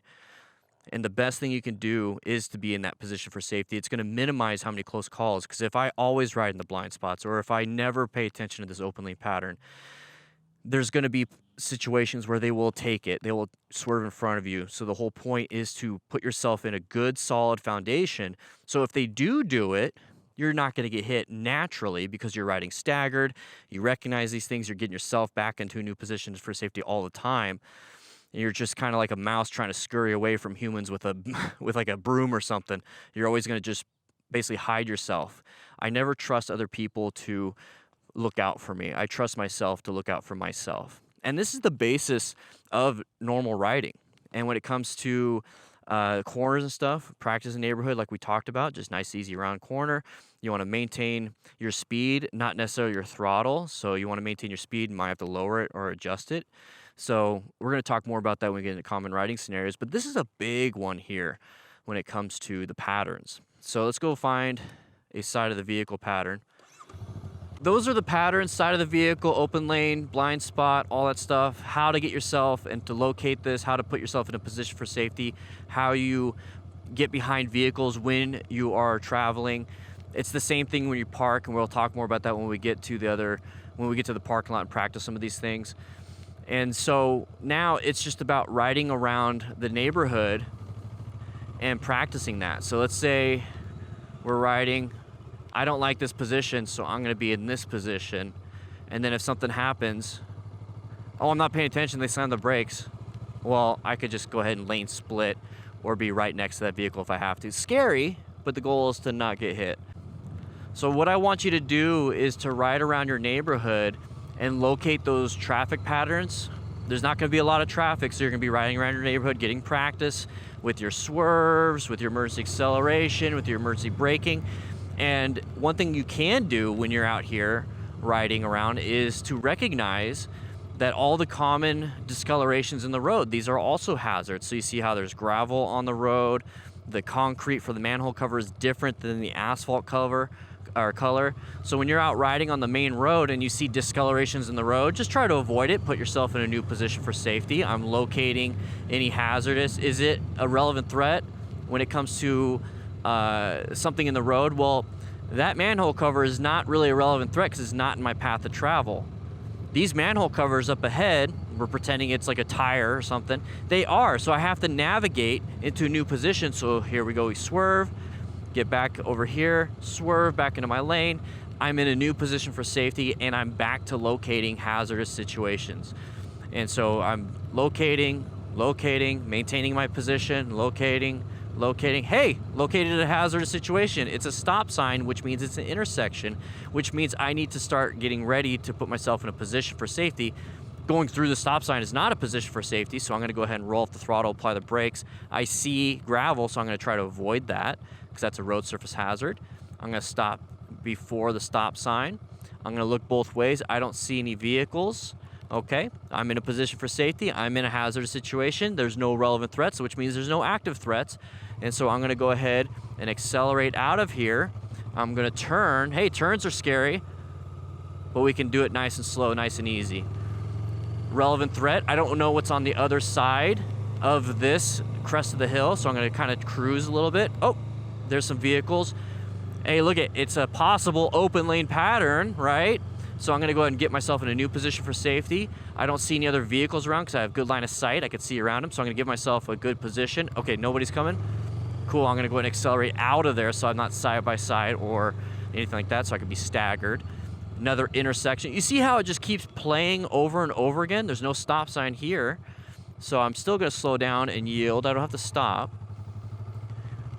And now we're up to another stop sign, new position for safety. I located this hazardous situation. There's no relevant threats so far. I can't see around this right here. So to me, that's not a good position for safety if I have no line of sight, right? So I'm going to creep up a little bit, and now I can see around that corner. And now I'm in a good position for safety. I want to turn right. So I'm going to make that nice, easy turn. Intersections are dangerous. And now we're locating. This is an intersection, no cars coming. Locating. I'm in a good position because my speed is good. Locating. No relevant threats. Nothing. Okay, good. Now let's get out of the intersection. Hey, another intersection. So you're constantly doing that. And at the beginning, you're doing that so much with your brain. Relevant threat? No, they're staying in their lane. Very good. New position because I want to park right here before we get out on the main road. So you're constantly doing that. You're constantly using your brain to be like, okay, locate, position, okay, assess, navigate. You're going to get to the point where it's going to be instinctual, but until then, keep riding in the neighborhood where there's less risk, because once we get on the traffic or in the road, there's going to be a lot more risks, and you don't want to be doing, okay, locate. Oh my gosh, now I'm not paying attention to certain things. There's too much going on. I'm nervous, and then you get out of that healthy state of mind for the safety checklist.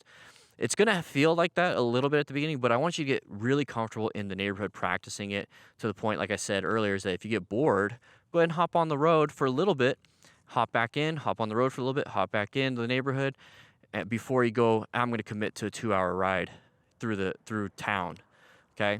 So that's the overview of the plan method. We're going to go over it while I'm riding in a lot of common scenarios, but what we really want to do right now is to get from the neighborhood itself to a parking lot so we can practice. But in order to get from neighborhood to a parking lot, you need to know where your parking lot is going to be so you can put it on your GPS.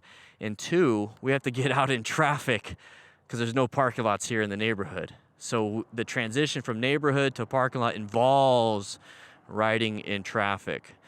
And that's going to be the scary part. But we have our permit.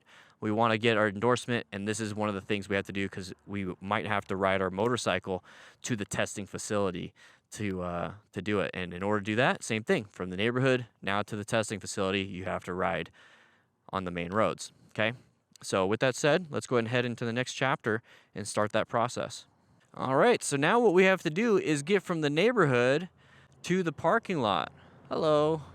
And what you can do is you can put it on your motorcycle GPS, but I know exactly where I'm going. So you want to put it on your GPS so you can actually follow the directions, because this could be almost like the first time ever driving or ever doing anything. You're going to be like, I don't know where I'm going. I remember doing that when I was driving an ambulance for the first time, even though I lived in my city for 20 years at that point. I'm like, I forgot where streets are. So GPS is really good. I use a rock form mount. You can have it talk to you on your Cardo Pack Talk Edge. I have discounts for that kind of stuff, but we're going to apply the plan method to the actual road. Okay, remember, follow the signage. So we have a stop sign up here, follow intersections, and then position yourself for safety and locate those hazards. And if you need to, do those emergency maneuvers as best you can. And if you're not comfortable with those emergency maneuvers yet, keep practicing them out here in your neighborhood. But let's go ahead. We did a safety checklist, did everything. I'm turning on the bike. We're going to go ahead and get going. Try to use your indicators. And now we're shifting from first gear to second gear, possibly third, fourth, fifth, and sixth. So remember the process. So right here, it's not a good position to go out. I'm locating this hazardous situation when it comes to all these cars. And if you're in a position where it's like, I am so nervous, my turns are gonna be so terribly slow, well, just wait. Like, I could probably make this turn right here with these cars coming. I have nobody behind me. But I see that there's absolutely nobody behind this white car in the very end. So I'm gonna go ahead and take my time. So let's pretend this is my first time. I'm nervous, nice and slow. I'm just doing it slow. Look how slow I could do it, and there's no problem. But once you get here, you're in the flow of traffic now, baby.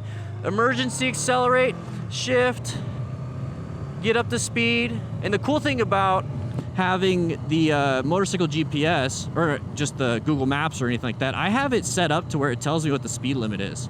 So even if I'm like, oh, what's the speed I have to go, it'll tell me. So I notice up ahead that there is a 35-mile-an-hour speed limit. So that's about third gear or so. You're gonna find that out with your bike. And right now I'm locating a hazardous situation of an intersection coming up. It's a red light. It's gonna turn green at some point, not a big deal. I know I need to turn right, so I have to stop anyways. So I'm gonna get ready for that. I have a vehicle behind me, not a big deal. Hopefully they're just kind of chilling. So I'm gonna turn on my blinker to go right. And at this point, I'm gonna start rolling off the throttle and downshifting to slow down. I'm not gonna wait till the very end. I'm gonna just go ahead and slow down. It's a nice red light, not a big deal. People are gonna start making those turns. And here, we can turn right on red in certain areas unless there's a sign that says you can't do that. If you're not comfortable, wait for the green light. Okay, so we have a left turn arrow, so that means they have a left turn arrow. So I'm gonna wait. Oh, whoa, whoa, look at that. See, they weren't waiting. They're not paying attention. This person was not paying attention either. Kind of glad I caught that. So I'm gonna wait because they're gonna take up both lanes when they go and make that left turn. Okay, if I don't feel comfortable, that's perfectly fine. It's a green light now for me. Make that right turn. I almost had to rescue them. All right, 45-mile-an-hour road, so I'm gonna go ahead and speed up. Remember the downhill. I see a left turner right here, so I'm locating. They're not coming out, so they're not a relevant threat or active one, and we're moving on. Okay, so new position for safety. I have a good space cushion to my left, space cushion to my right. I'm riding in the middle. It's pretty good. I have an escape route on the shoulder if I need to. Intersection right here. Nobody's coming out. Nobody's at the stop sign, so there's no relevant threats. Same thing here. I'm just gonna keep cruising. I'm gonna go ahead and pick up my speed because I'm not going with the flow of traffic. I become the relevant threat if that's the case. And so I'm just kind of cruising. I'm riding on the road, and feel proud of yourself. And if you get too nervous, pull off into one of these neighborhood spots and come back on. Okay, we have a stale green light. That means it's been on for a while. We have a relevant threat right there. It becomes active because it's sneaking out right there. And then no left turn, that left turner is not going, so I'm just gonna cruise through. We have another relevant thread of that side of the vehicle right there that indicates it's an intersection. I do want to pull into there for the parking lot, but we're gonna ride a little bit more. Didn't pull out, so it did not become an active threat, but you notice how I naturally positioned myself off to the left just in case he started pulling out. And I wanna maintain this space cushion right here. I don't wanna get super close to this Toyota Sienna. And so I'm just kind of cruising, I'm relaxing.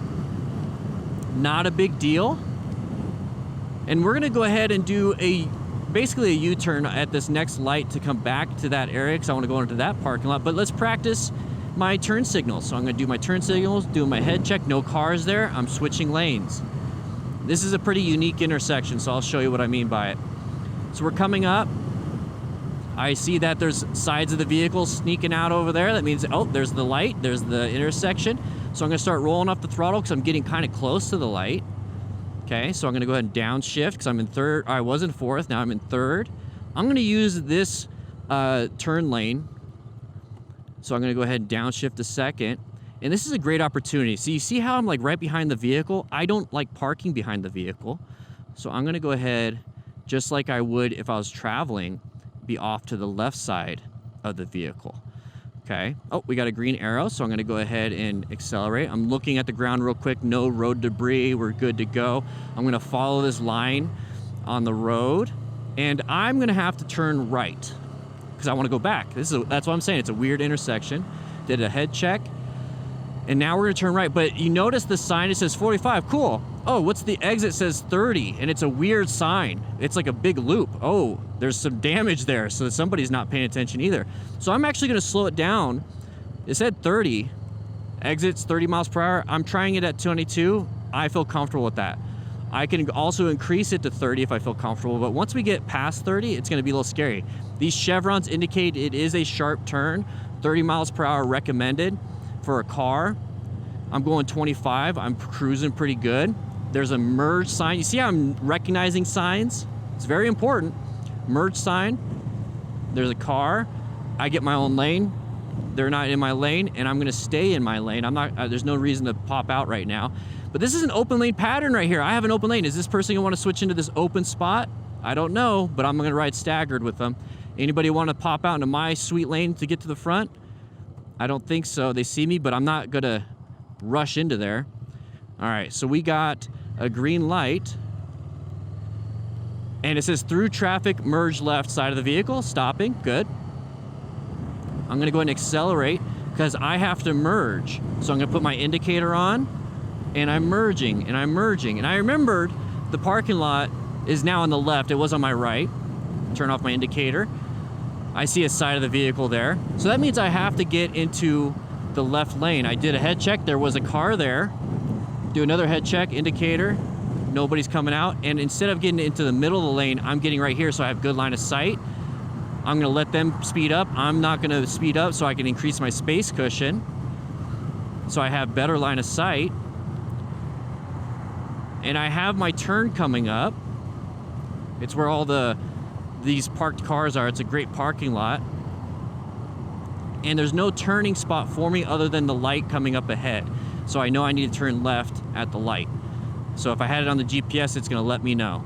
So I'm gonna go ahead and use my indicator, roll off the throttle, apply a little bit of brakes, a little bit of downshifting. I'm not gonna rush into the back of this vehicle. I'm gonna just kind of cruise and chill. I see there's a big gap, so they're probably gonna go.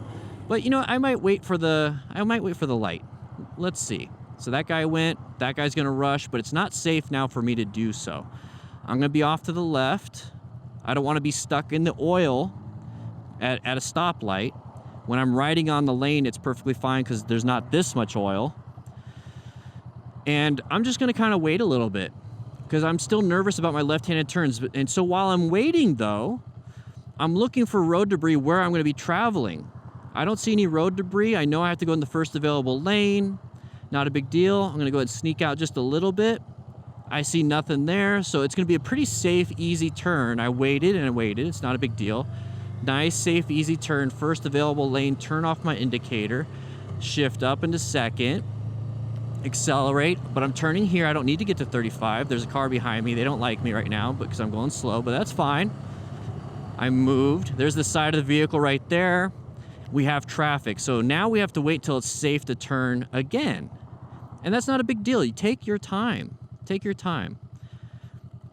Get to the point where you're able to do, well, that car behind them started speeding up, but get to the point where you're able to make this turn pretty quick. And then they slow down. So pretty quick like this.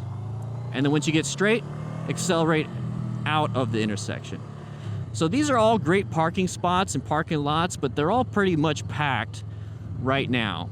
So I have to find something that's big enough for me to practice the Smart Rider drills and the DMV test. So I was just slowing it down. That was a stop sign. And let's say it's like I really wanted to practice, but there's no spots available for me. There's too many cars. I mean, I guess I could practice right here, but if somebody pulls out, we're kind of stuck. So it's really important to find a parking spot that is open for you to practice. And so how do you find those open practice spots? Okay, I don't think we're gonna be able to practice today, but what did we get done today? We got to practice riding from the neighborhood for the very first time to riding to a parking lot. So even if I can't practice the drills right now or my endorsement test stuff, I still got practice in. And so if you have to come back again and come back again, come back again, and still nothing, maybe find a different parking spot or wait for a specific time of day. So this is actually Pima Community College, and it's part of a school process. And it is today, it is a Thursday at about, what time is it? 10:30. So there's gonna be schools or classes going on during the week. Now, when would this be less packed? probably on the weekend. So maybe a Saturday or a Sunday when, at 8 o'clock in the morning or something like that. And so then it would be less crowded, and probably these back end lots, because there's a whole bunch closer to the building, people don't want to walk so far. You notice why that's why it's all packed up there. These will probably be empty and be good enough for me to practice some of my skills for about 20-30 minutes and then head home. So you can also check churches during the week. You might have to get a little bit more permission for that. But this is a great opportunity, especially on the weekend. But today, not so much. Today, not so much, and that's perfectly fine. We got to practice the plan method on the road, and now we get to practice the plan method going home. So always take a learning lesson there. But the cool thing about movie magic and editing is that the next time you see me, we will be in a parking lot when it's empty. So we can practice a few Smart Rider drills to prep you and get you warmed up, and then we're going to practice some of the D&B test skills so that you will be ready to take your test. So remember, position for safety, locate hazardous situations, assess relevant threats, navigate those active threats with those skill sets. But we're about to get some practice in for slow speed maneuvers. I'll see you guys next time the parking lot is empty. What is up, everybody? Welcome. We're going to be doing the warm-up for the actual endorsement testing stuff. That's going to be the next chapter, but we're going to be doing some Smart Rider drills. In this part of the video, I'm going to show you how to set up the drills. Once you set it up, you don't have to move the cones or anything. So I got 10 cones here. These are the cones that I sell, but you can just get tennis balls and cut them in half. So 5 tennis balls cut in half equals equals 10 tennis balls. So there's the tennis ball cut in half. There it is. So I'm actually going to just set it up. I'm going to explain to you how I do it. So how I find the measurements and everything. So first off, I'm going to go ahead and get my starting point, and I'm going to use the tennis balls for the starting point. So I'm just going to set one off to the left and set one off to the right. Now you can make it exactly 4 feet or 5 feet, whatever it is you want, but I just kind of put them out there. Now from here, I know for a fact, because I've done my walking, I set out a tape measurer and it was 20 feet. And what I did was I walked normal cadence, just like if I'm normally walking like this, and I found out 8 steps equal 20 feet for me. So that gives me some good mathematical stuff, geometries. So now I know the next cone, because there's 10 cones, the next cone ahead of me is 20 feet. So I'm just gonna do a nice simple walk. So 1, 2, 3, 4, 5, 6, 7, 8. And right where my toe ends is gonna be that first cone. Now I'm gonna keep doing this because I wanna get the center done. So 1, 2, 3, 4, 5, 6, 7, 8, right where my toe is. And I'm using the big cones for these ones. And then same thing for the end, so I know where I can't go past. So 1, 2, 3, 4, 5, 6, 7, 8. All right, so I have the center of the cones, and that's kind of like the spine of everything that we're doing here. So I'm gonna go to the first cone, and what I'm gonna do is I'm gonna stand next to it. I have my left arm out to the other cone on the far end, right cone or right hand to the other cone right there. That means I'm kind of like in a 90-degree angle if I start walking this way. So I'm gonna go ahead and do that, but it's only 10 feet that way, so half of 20 and 8 steps is 4 steps for me. So 1, 2, 3, 4. I'm gonna use the tennis balls just so I can show you guys how easy it is. Same thing, I'm gonna go over here, cool. 1, 2, 3, 4, there it is.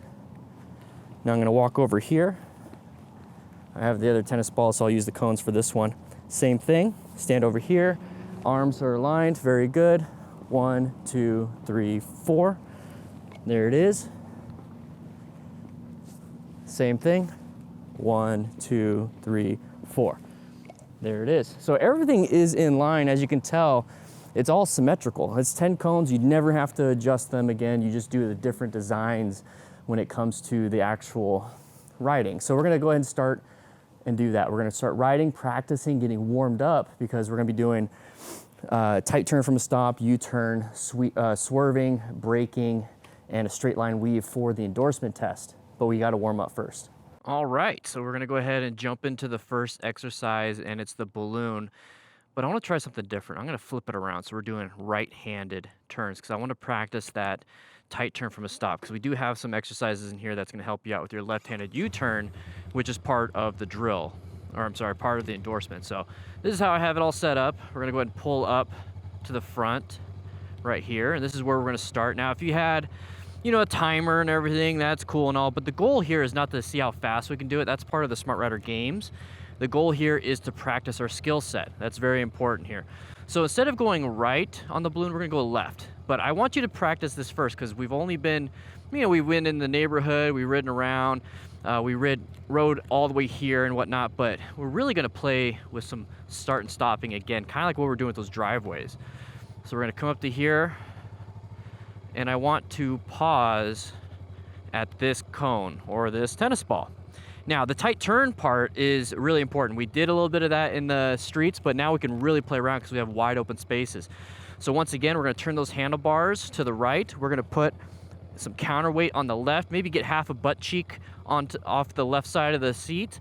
And we're gonna do that friction zone throttle control, and we're gonna stop at that cone over there. There, see, a little bit like that. Give it a little bit of throttle. You gotta find that friction zone to give it enough so that we can actually make that turn. So we're gonna go ahead and go through. And nice and easy, you don't have to race through. Definitely did that during the games and whatnot. So we're gonna set back up. All right, now that we're set back up, let's do that again. Practice that right-handed turn. We're gonna do this 3 times, okay? 3 times each of these drills. So tight turn, let's get a little bit further up. So we're not gonna hit that cone. Tight turn, counterweight, friction zone, throttle control. Let's practice again right here. So tight turn, friction zone, throttle control, throttle, get that foot up and make that turn. Very good. So do that 3 times, but now this 3rd time, like if you feel like you've got that down, you're like, ah, come on, Dan, that's easy.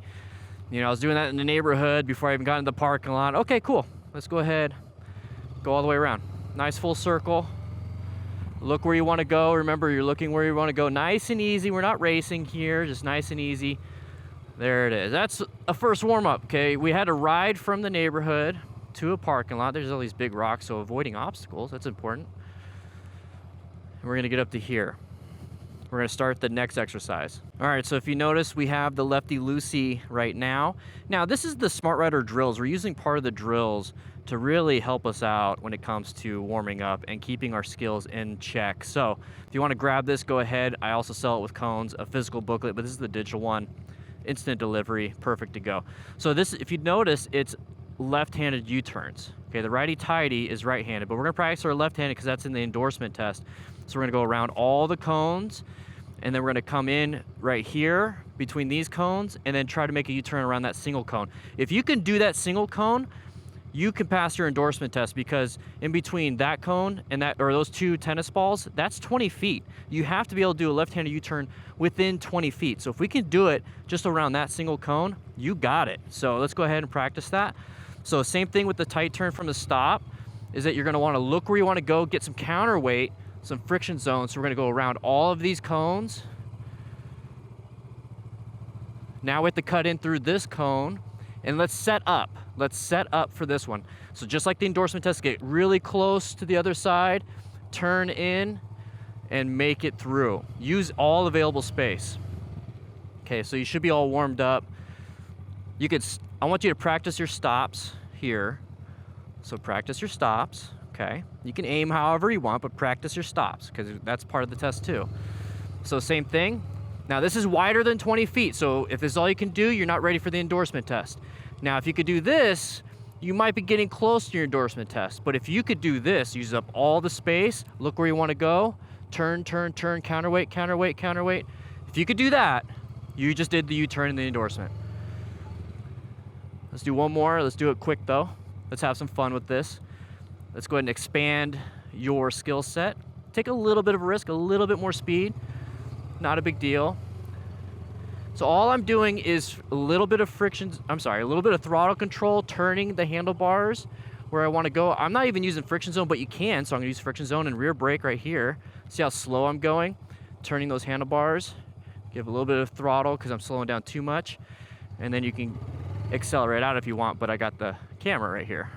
All right, so that seemed pretty easy. If you're getting stuck on that one, stay on that one for a little bit. Let's move on to the next one.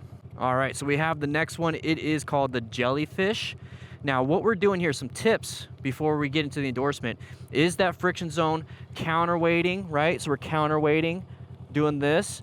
and then also using a little bit of rear brake if we need to. Let's not use the front brake. It's just throttle and a little bit of friction zone to modulate our speed, and then the balancing is what we're focused on here when it comes to the slow speed stuff. That's gonna help you with the straight line weave, the U-turn, and the tight turn from a stop. The swerve and the braking is acceleration and stopping and turning hard. We'll get to that. So this is basically a figure 8, but a little bit sharper, okay? So we do have a different one called the bootlace. So if you can't do that, do the jellyfish, but still, jellyfish is what we want to work on. So we're gonna go around this first cone, around all 3 cones, cut back in around this cone. This is gonna help you out with that swerve. So right here, think about this. We're going, swerve, slow speed though, okay, right? We're doing slow speed, not 12 to 18 miles an hour. And then swerve.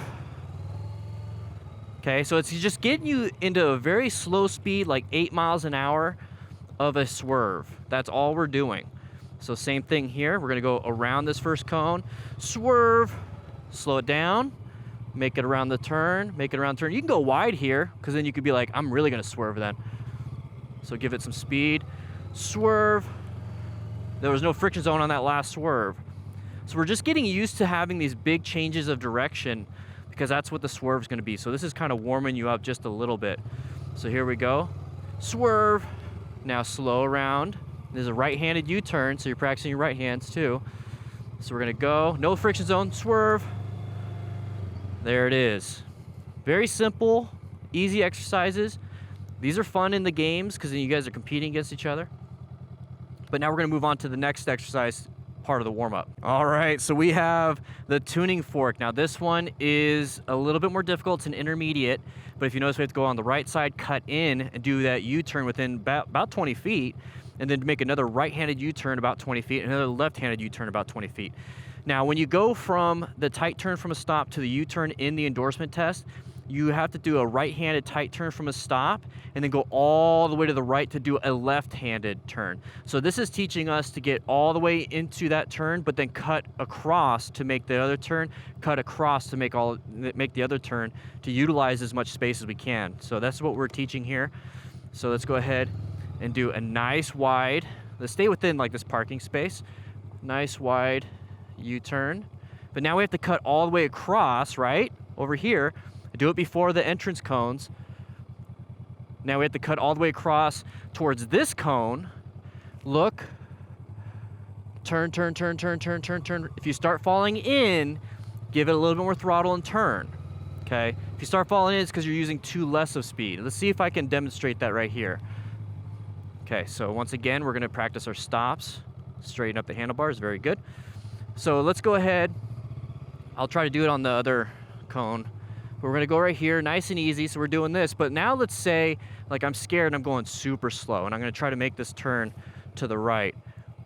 And I've put my foot down, I'm doing this. Okay, that's not what we wanna do, it's because we're going too slow. So if I feel like I'm gonna do that right here, give it a little bit of throttle and keep the turn. And then it'll straighten you up a little bit, or it'll move that counterweight back to the opposite side. So let's do that one more time, because this one can get a little difficult. So once again, I'm gonna go ahead and pretend I'm gonna go too slow on this turn. Too slow.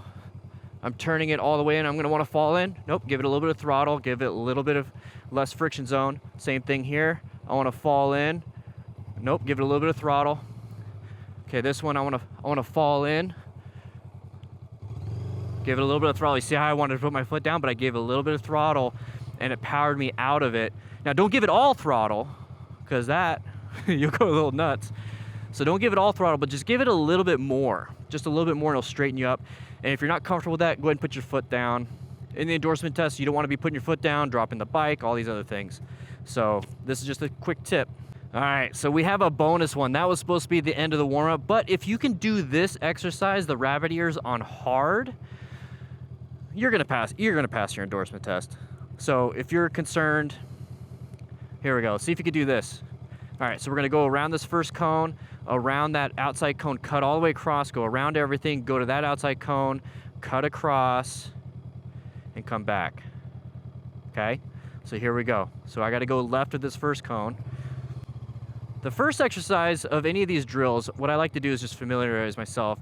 Sometimes I'll glance at the phone to see if I'm on the right path. Okay, so I gotta go all the way.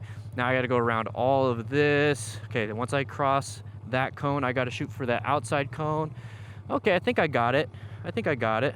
Left of this cone, around this cone, and then I have to go on the left of this cone, turning right.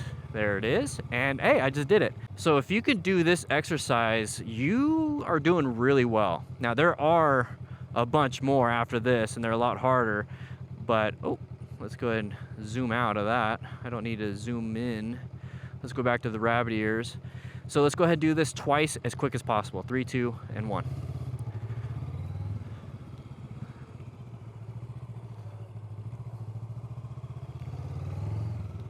Still familiarizing myself, right? You know, maybe it's your first time. I'm gonna cut this one sharp, turn sharp right, exit through, nice and easy. I'm not gonna speed through it because I got the camera right here. All right, so I figured out that if I do that first turn and make that good, I can go like a nice wide arc pretty quick. So let's try that. So nice and easy. And the goal is to not hit any of the cones. So you see how I'm switching my handlebars super quick? So here I gotta straighten up, I got sharp left right here, and then once I straighten up, I got a sharp right. So we're practicing all of our turns, and your friction zone hand is gonna be tired. You might get a nice little tricep pump, but it's a lot of fun. So try it out, get the drills, do all 24 of them, have a great time doing it. But now we're gonna go ahead and jump into the endorsements testing stuff, and we're only gonna need 10 cones, but if you have parking spaces like this, that's perfect, and I'll explain it in the next chapter, but each parking space is basically 9 feet, like 9 feet wide, 18 to 20 feet long. So that kind of gives us a good understanding of what we need to be doing. But I'm gonna set up some cones, and we're gonna get going.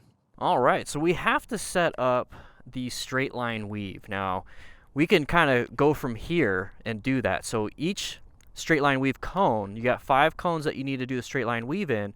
They're about 12 feet in distance from each other. That's at the endorsement test. So 12 feet, and then you have to make a left-handed U-turn and stop in a box. But we've been practicing left-handed U-turns. We're going to focus heavily just on the straight line weave. So we have our 10 cones out here. This cone and that cone's 20 feet. How about we make it a little bit more harder for us instead of doing 12 feet exactly? Let's just go ahead and grab this and start here. So 1, 2, 3, 4. Now, why did I do 4? Because for me, 8 steps is 20 feet. So 4 steps is 10 feet. So 10 feet from the start, 1, 10 feet. So another 4 steps. 1, 2, 3, 4. I don't have to do that one, so that's so far 1, 2, 3, 4 cones. I'll go ahead and do the last one as a tennis ball. So here we go. 1, 2, 3, 4. Okay, actually I don't like that one because I don't want you guys doing 6. Boom, boom. Okay, and then we're gonna put this back where it was. Okay, so we have 1, 2, 3, 4, 5 cones. Okay, very important that we do this. Okay, so we're gonna go to the right of this first cone. Okay, so we're gonna exit out of here, go right, left, right, left, right, and then in the test, it's a left-handed U-turn after that last cone. And if you really want to practice it, how about that? Let's do this. Let's practice that. And let's say we're gonna stop right here at the end. Okay, let's just do that. Let's use this cone, this tennis ball, and we're gonna stop there. So that right there is the full exercise for the endorsement test. That's 1 out of 5. Okay, we still got some more to go. But let's go ahead and do that. Now, the big thing here when it comes to the endorsement part of this, the straight line weave, okay, is that you want to get your turns quicker than you think, okay? You don't want to get your turns super late. Like now I'm turning here, because then once I turn left, I'm turning here. I'm almost hitting the cone. I'm turning left now, and I went wide, okay? So be more aggressive with your turns, and you're going to see me do this, is that stay in a somewhat slow speed. Use your brakes. You don't need to go fast through this. Okay, you need the right amount of speed. You don't want to go too slow because you'll fall over, but you also don't want to go fast, okay? So what I like to do is I like to come up. As soon as I get close to this cone in my peripheral vision, a hard left. As soon as I get through, so once I do that hard left, I do a hard right. So I start turning over here. Start turning here. You see how I'm turning right after the cone versus turning almost at the end of it? It's because I'm going slow enough and I'm turning quicker than I think I need to, okay? That'll help you out with your straight line weave. So let's go ahead and do that. Let's straighten up the bike, because when you do your endorsement test, they have you pretty much straight in line with it, okay? That's good enough. Good enough for me. All right. So we're going to go right of the first cone. That's going to set you up. You don't need to think about anything else. Just go right of the first cone. It's very important. If you go left of the first cone, you can, I think, fail the test. So go right of the first cone. Now, check your area for this. This is all on the Arizona Department of Transportation. You're able to get all this stuff, okay? So right of the first cone. So I'm going to show you what it looks like, and then I'm going to show you how I mess it up by going too fast. So nice and easy. As soon as I pass this first cone, turn, turn, turn, turn, turn left. Look, look, look, look, look, look, look, look, look, look, look, look, look. And we're gonna have to stop in a box or where the cones are. And there it is. Perfect. Now, you see how quickly I had to turn those handlebars? Now, this applies to when you're riding in the mountains and the curves. If you're going too fast, it's harder to turn, to make that next turn, to make the next turn, make the next turn. That's why I say very important to go the right speed for your skill set. So I'm gonna go faster with a handicap. I'm not gonna use my skills.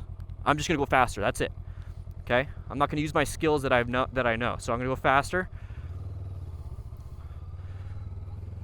I missed it. You see how I tried to speed through it? I went too far because I was going too fast. So as soon as I started my turn, it was already way too far than what I needed.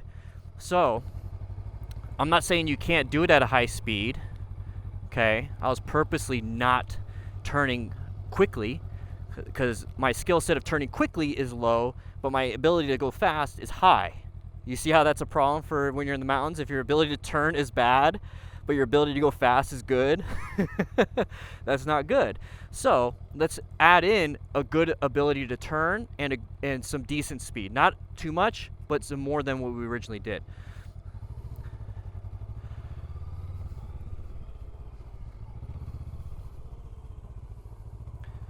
You see how I was able to turn because I was aggressive with the turns?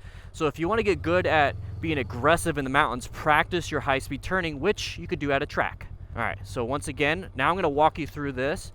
I'm going to go super slow. And if you really want to, here's another tip. Go slow, but use your rear brake to stabilize. So we're going to go friction zone, a little bit of throttle, rear brake to stabilize because we're in a straight line. It's very easy that way. So I'm almost riding. See how you can see there, I could see you there. See how?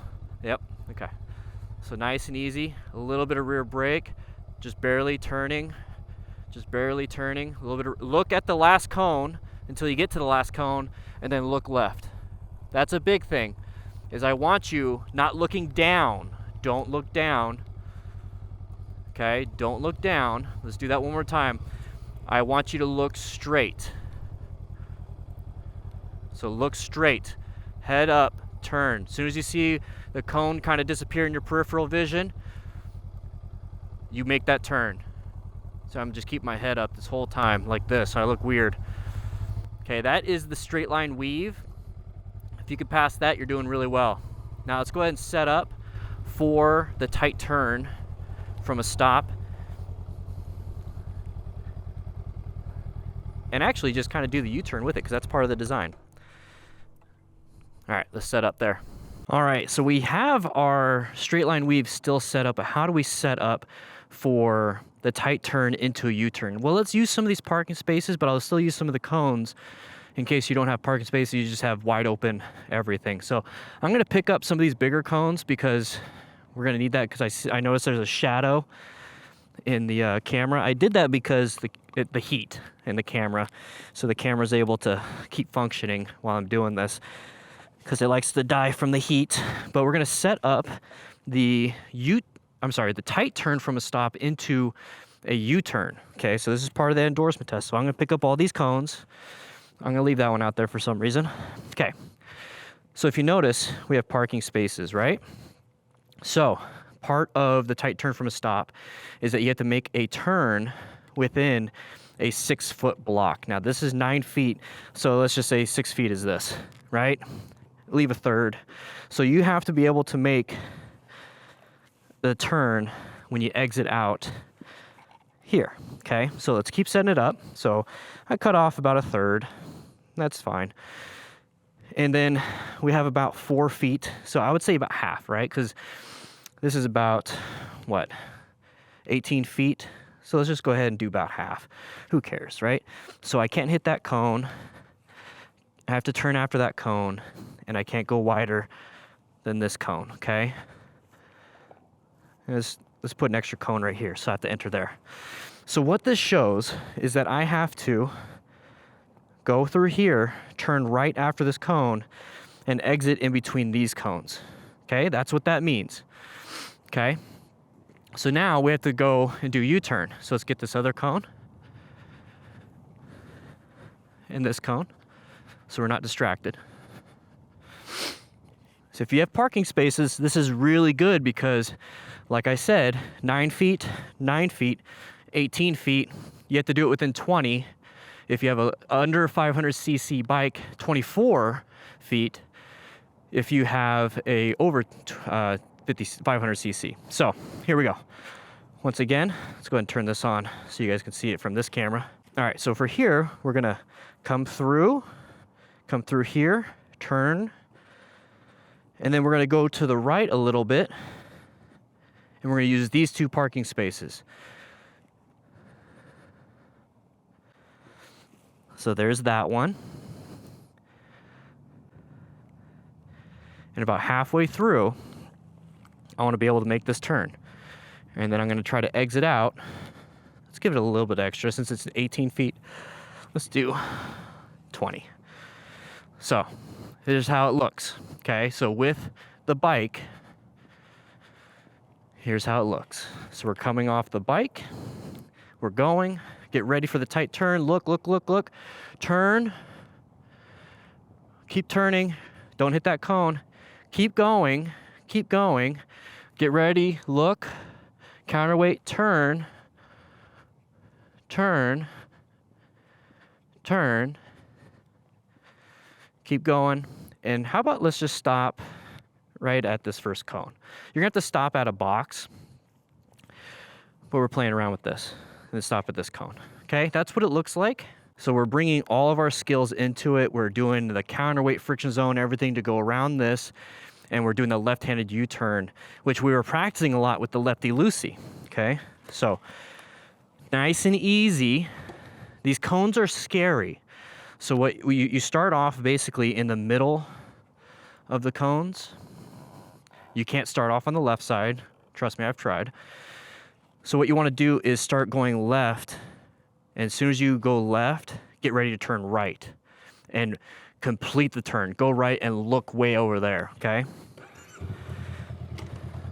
So how can you set yourself up for success? How do you position yourself for success or safety, right? Let's already start looking. Let's get ready.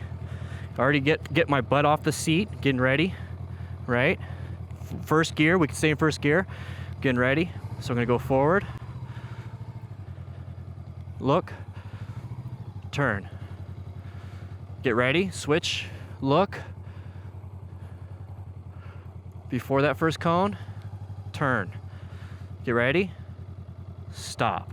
This tight turn from a stop is actually pretty hard. I've seen a lot of people have struggles with this one because it's from a stop. When you're doing a U-turn or a right-handed turn, when you're going, it's much easier because you're kind of set up for the turn. Here, you're not set up at all. You're stopped. This reflects turning right at a stoplight, turning right at a stop sign, turning right out of a parking space. So you need to have this skill. All right, let's do it. So get ready, get ready, get ready. Soon as you get ready, Turn, turn, turn, turn, turn, turn, turn. Get ready, look left, turn, turn, turn, turn. You just have to make the U-turn within the box. Like, there's gonna be lines from this cone to this cone. So pretend my motorcycle's drawing a line on the ground. Okay, you only have to make the left-handed portion of that turn within that. So you don't have to go way out here, pass both tires and then turn. You don't have to do that. As soon as your front tire touches or goes across that line, you can turn. So as soon as it touches that line, turn. See how I'm not using all that space? You don't have to. You just have to make the turn within the little blue box or whatever it is they got going on there. All right, we're gonna do it one more time. Your left-handed U-turn should be good here. It's the hard one here is that tight turn. So we're gonna come up to here. We're gonna try to go to the left side of this, we're gonna try to get as close to this cone as possible because that's our entry. We can't go outside of it because then we fail. But as soon as we go past it, we're going nice and slow, so you should be able to think really clear. As soon as you get past these cones, like you're in the middle of it, you see how the tire's kind of in the middle of it? Turn those handlebars, look where you wanna go, counterweight, and just keep it going through. Now watch how, notice how my handlebars don't switch. They don't switch. They're still turned. I make it, still turned, straighten up, and then I'm getting ready for the U-turn. Very easy. Going a little too slow. So one more time. This is very important when it comes to this tight turn from a stop. Set yourself up. So a lot of people start turning like right here, they go wide. So that kind of indicates when you're going through a corner and you turn way too late, you go wide, okay? Some people turn right here and they cut it too short and they hit cones, okay? So this is why it's important to practice this one specifically. You're gonna get up to here, and as soon as you pass that cone, you're still traveling pretty fast. So by the time you get that turn going, it's right here. You just keep it going, keep it going. You keep the turn. You keep the handlebars turned, because if you start straightening it up, you're gonna shoot out wide. So let's do it one more time, just so I can show you, because this one's really important. Everyone seems to get all the other ones. This one seems to be the hardest one, so I wanted to spend a little more time on this. All right, so we're gonna go ahead and do it at the normal speed. You notice how I'm not gonna go fast or super slow, but as soon as I get past these first cones, I'm turning my handlebars and committing to the turn and looking out that way. Feet up, turn, look, turn, look, turn, look. Give it a little bit of throttle if you start falling in a little bit. Turn, look, turn, look, turn, look. I feel like I need to show you guys one more time. This is the end of the video if you're done with that. We're gonna move on to emergency braking and swerving. But if you need a little bit extra, here's one more time. So nice and easy. Turn and look. Turn those handlebars. It's so important. Like, you want to get to the point. Let's see if I can get you in camera angle. I'm gonna go left because you want to get to the point where you can counterweight and just keep that handlebar turned. Like, this is the extreme version of it. This is more extreme. Like, I'm not even on it. I'm afraid I'm burning my butt on the exhaust, but this is more extreme. What I'm trying to get to you is that if you start turning like too far and you feel like you're gonna fall in, give it a little bit more counterweight. You notice how like the throttle keeps going up and down, because I'm just giving it a little bit of throttle when I feel like I'm gonna fall in. I'm not changing my counterweighting. I'm just I'm just doing a little bit more throttle. I think I burned my butt. But you want to get to that point, okay, guys? Because all I was doing was tight turn from a stop into a circle, and a circle, and a circle, and a circle. That's it. So let's go ahead and move on to the other ones. All right, so we're still kind of set up for the tight turn from a stop here, and we had some cones out here for the U-turn, so I set them up this way. Now, the length of time for the braking distance, so this is the emergency braking portion of the endorsement test, it's the same setup for the swerving. A little bit different, but we'll talk about that. So in between where you start and where you start braking is 45 feet. Okay, that's it for the Arizona testing. That's the timing zone. That's how much time you have to get up to 12 to 18 miles per hour and then start stopping at the end. So once we know that parking spaces are roughly 9 feet, right? 9 feet, 8.5 feet. You can give yourself a little extra distance, but the main goal here is emergency acceleration to emergency braking. That's the skill set we practice in the neighborhood. So if these are 9 feet, then this parking space is 9 feet, 9 feet. Now what's 45 divided by 9? 5. So I just need to count 5. So 1, 2, 3, 4, 5. And at the end of this line is when we start having to brake here. And we want to give ourselves enough runoff. And for me, this is fine. You might want to give yourself all of this. You might want to flip it around. So what we're going to do, I'm going to show you right here on no bike, is we're going to come up around. We're going to set up right here. We're going to cover the front brake, get ready. Get ready to give it throttle. Stay in first gear. It's easy. You can get to 20 in first gear. First gear. Get ready to cover those rear brakes. You want to use both. And so here we go. Ready? So boom. Emergency acceleration. So almost you're letting out the clutch at this point. You're going, you're about 16, 17. All right, here we go. Soon as we get here, and we're looking straight the whole time, so peripheral vision sees this. Roll off the throttle, apply front brake, apply rear brake. And then once you feel the weight starting to transfer to the front, more front brake, more front brake, more front brake. Just focus on the front brake, more front brake, and then you'll go boom, and you'll stop. Now I'm going to show you what that looks like. Not saying you're going to stop that close. You might go a little bit further. But once you stop, stay stopped. Don't move until they tell you to move. Because if you start creeping forward, guess what? That's how far it takes you to stop. They're gonna do that. So once you stop. Do not move until they say, good to go, move, okay? And if you don't have parking spaces and all you have is, let's say this is your street, okay? I don't really recommend putting cones in the street. In Arizona, I guess it's illegal, whatever. If you don't have lanes like this or parking spaces to give you that idea, for me, remember, 8 steps is 20 feet. So I do 16 steps to get to 40, right? And then I just do like 2-3 more steps after that and set the cones. So that's why it's really good to know what your step cadence really is when it comes to distance. All right, so recap, we're gonna give it throttle in first gear. Yeah, we're not gonna shift because shifting is gonna take us a little bit of time in here, and we need to get up to 12 to 18 miles per hour. That's what you're supposed to do. So we're gonna give it throttle. We're gonna cover the brakes as best we can, or at least keep our fingers here. So throttle with just these 3 fingers.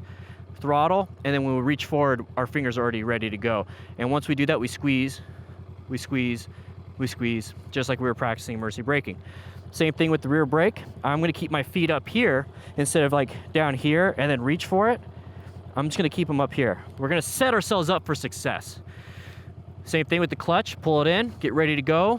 Once you give it a lot of throttle, you can pretty much let go of the clutch. Okay, but once we pass those cones, we apply the brakes. Look forward, and then once you see the peripheral vision kind of creep out, boom, that's when you apply the brakes, okay?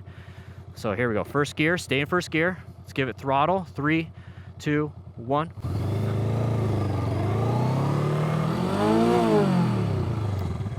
You hear the RPMs climb up a little bit?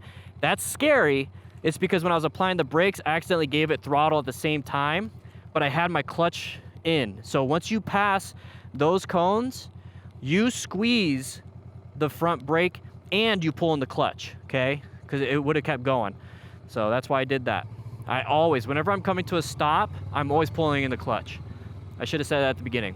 Well, good thing you're watching this before you try it, right? Hopefully you're not trying it while I'm doing it. That would be terrible. All right, let's set ourselves up again. I don't know what my speedometer was, and I'm not gonna worry about that. I'm gonna look back in the footage and see what it looks like, but I'm not gonna worry about that when it's testing time. I'm not gonna be like, okay, now I'm at 17. Okay, now I could, oh crap, then you mess up. You look forward, you look at the objective. That's what we're supposed to be doing. All we're doing is accelerating and braking. That's it. You just know that you have to pick up some speed. So that's why we're practicing out here. So give it some speed. Very good. You notice how I'm able to stop pretty quickly? It's because I'm gonna go ahead and do it a little bit closer on the camera, and I'm gonna do it slower. I'm gonna do just a little bit of progressive braking slowly. Because I want you to see what it means when it comes to the front end diving. I want you to pay attention to the front end of my bike. You see at the end it kind of stopped. Once I started feeling the weight transfer and I started feeling like, hey, it's grabbing when I'm applying the brakes, once it does that, I grab more and more and more, and then it dives in like this, okay? So I'm gonna do it a little bit closer so that you guys can see it.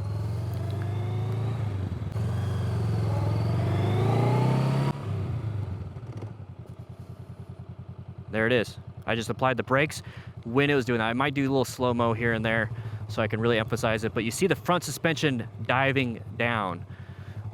That's because the front tire grabbed traction, and once it grabbed traction, I give it more and more and more. And that's what you're gonna need to do when you go through here, because if, let's say I don't keep grabbing more and more and more. So let's give it some speed. Let's say I don't give it more and more and more. I'm just kind of barely gently pressing it until I just kind of stop. I'm not even on the screen. I'm way over here.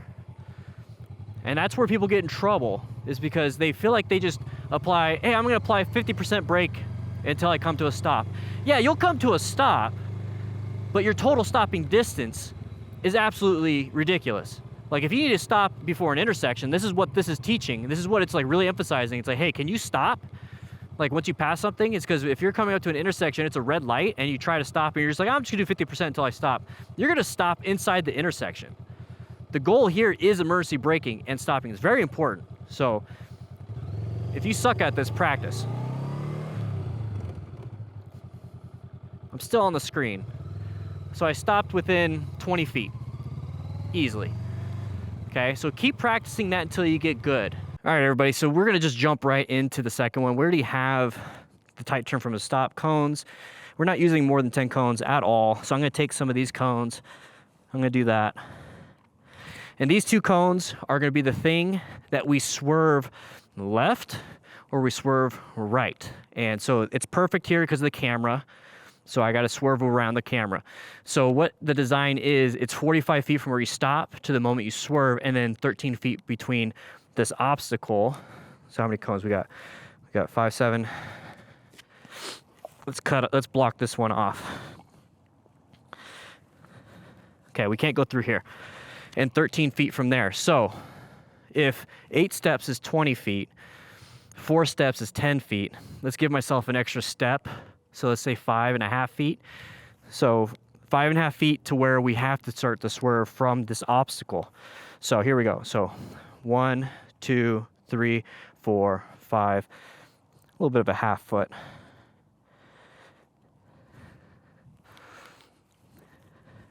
There we go. Okay. And then 45 now, 45 feet from where we start. And that's going to be 16 plus, let's say 18 steps. Okay. 1, 2, 3, 4, 5, 6, 7, 8, 9, 10, 11, 12, 13, 14, 15, 16. Okay, this is where we start. It's roughly 45 feet. Let's do that again. Let's double check. 1, 2, 3, 4, 5, 6, 7, 8. That is 20 feet.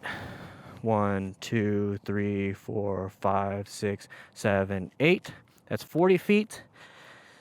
This is about 1, 2, 2.5. Okay. So 2.5 steps. It's roughly 5 feet. So that is where we start.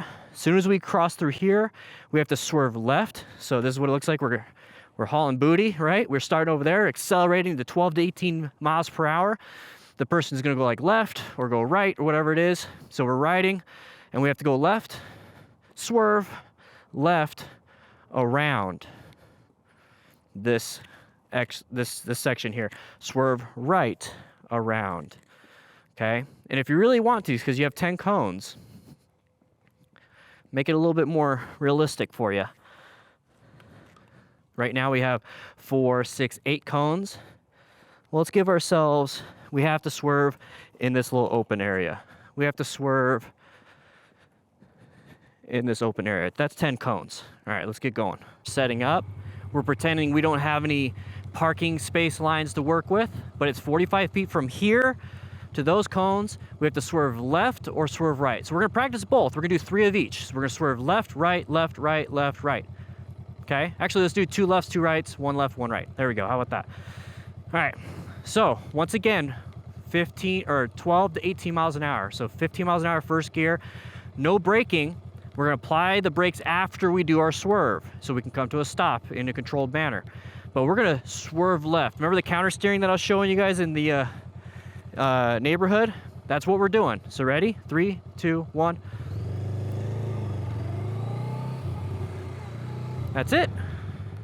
That's it. I think I looked down for a split second at the very end. It said 14, so I was still good. So 10 cones, that's all you need. So remember, we're going through it, and as soon as we cross those cones, it's a push left or a push right. Now, I'm doing that with my fingers, pushing like this, but it's with your hands doing this, almost like a tricep lockout, okay? And you want to look where you're going. Don't keep looking straight and then do that. Look to the swerve, look through the swerve, okay? One more time to the left. So they're gonna be like, left. And you're like, okay, got it. And then we go. Push, push. Come to a stop. Okay, I'm not on camera, but we come to the stop after the camera because that's what happens. Ooh, there's a big rock right there.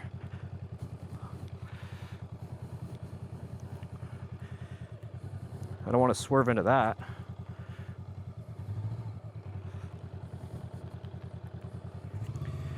All right, so now we're gonna practice our right because they might say right, okay? Now it's the same process. So if you pass all of these, you're good to go. So 3, 2, and 1, swerve right. Brakes and stop.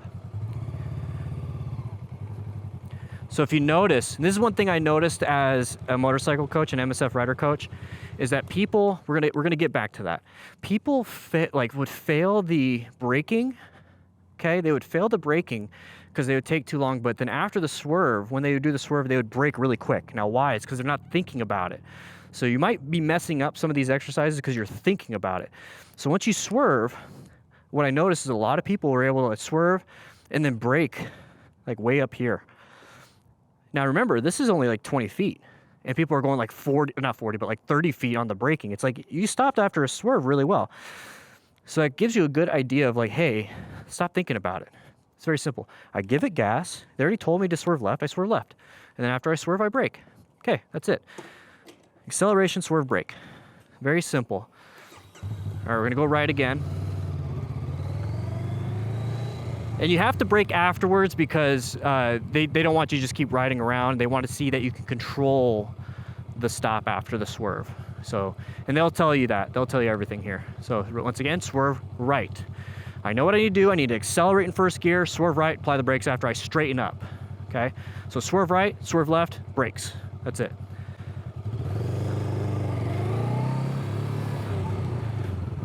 See how I was able to stop like right there? Very easy. I did look down and it said I was going 18 at some point. So, I mean, I did it. Okay, so we're gonna swerve left. So this right here is what it's gonna look like when you're practicing by yourself, because I'm doing a lot of the instruction and coaching right now. So now this is what I want you to, this is what I want to look like.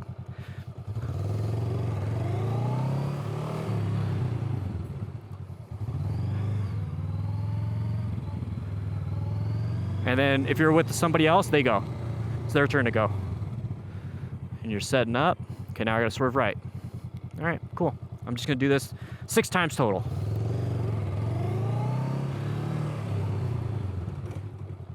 That's it. That's it. That's the emergency swerve. Now, if you feel comfortable and you're confident and you're like, I could do this, I could do this, I set it up, I did it 2 weekends in a row, go to the DMV and take your test. Schedule and make an appointment to schedule your test so that you can get your endorsement. So now we can start riding on the highway. You can ride with a passenger. I don't recommend it right away. Wait till you get some miles under you. But you can ride on the highway, you ride at night, and that's what we're going to be focusing on when it comes to the common riding scenarios when we get to that chapter. But have fun, practice, get the Smart Rider drill, see if you can do all 24 of them. If you could do that, You're a king. You're golden.